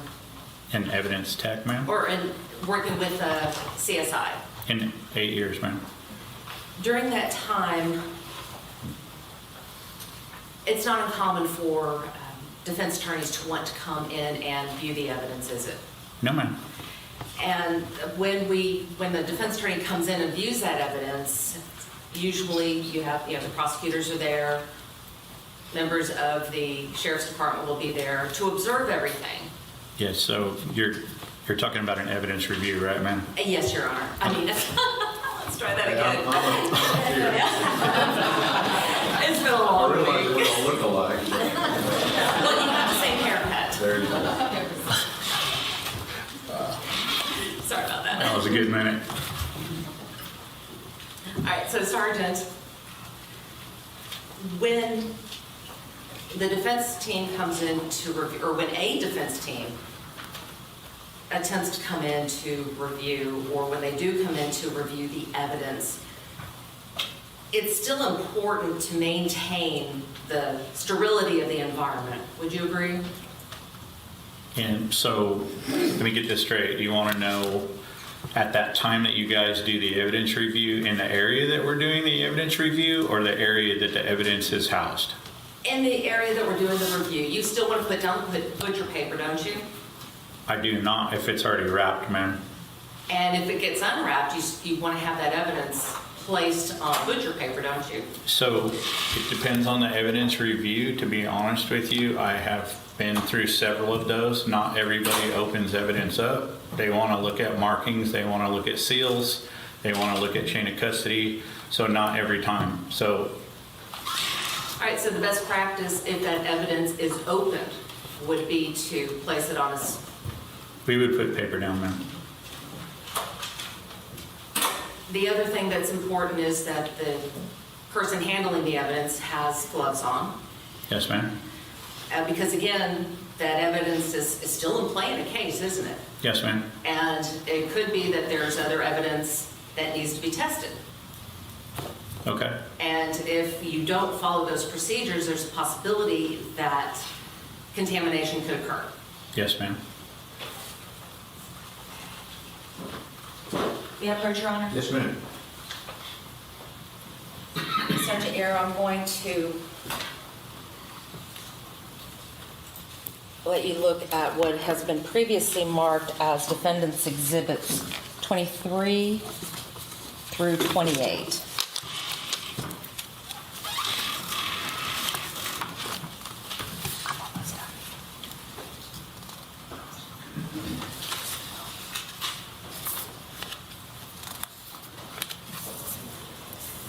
Your Honor, I'd ask the defense to specify exactly when these photographs were taken and under the circumstances that they were taken. I'm not going to order the defense to do anything. It's their cross-examination.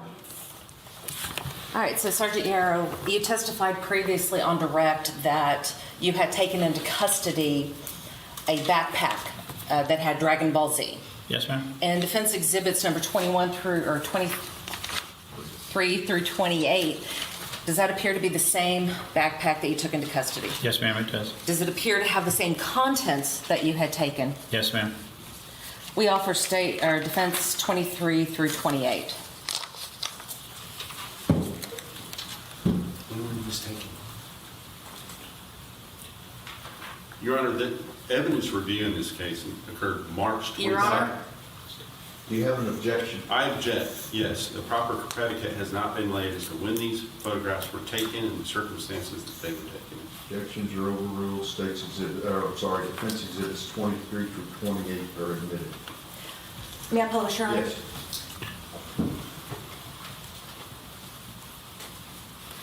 Your Honor, in defense, Sergeant Yaro, I keep calling you Your Honor. Sergeant Yaro, in defense exhibits number 23 through 28, you didn't see any butcher paper down, did you? No, ma'am, I did not. So if any of those items that were on the table had to be retested, there was a possibility of contamination. Yes, ma'am, that's correct.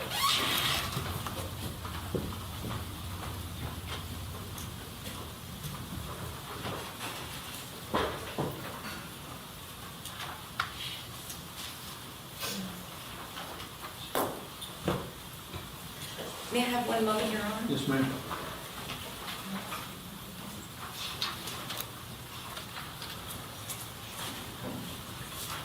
I have nothing further, Your Honor. Redirect.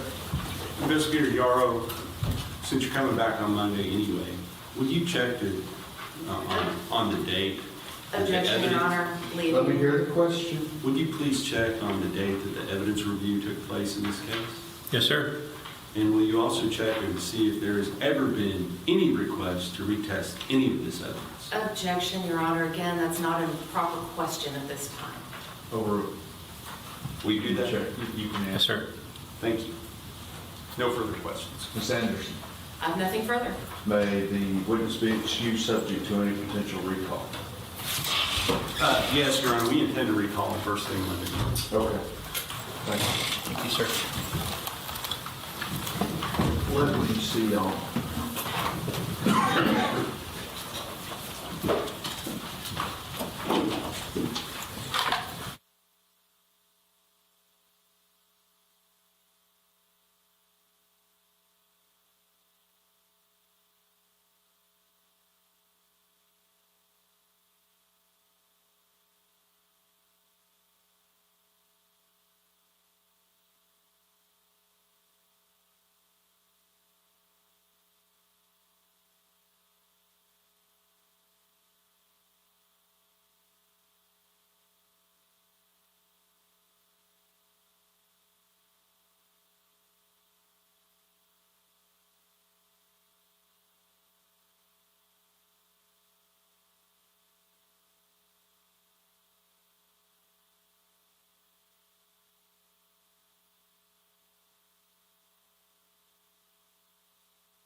Okay, so you're wanting to offer 16 through 22 and 29 and 30 for purposes of the record? Yes, Your Honor. Any objection? No, Your Honor. Okay, so they are admitted for purposes of the record. Anything else we need to do for record purposes today? No, Your Honor. Defense? Okay, everybody, thank you. Y'all have been very good. We'll see you Monday morning. It'll be easier than trying to go back and read stuff. Pat, come on.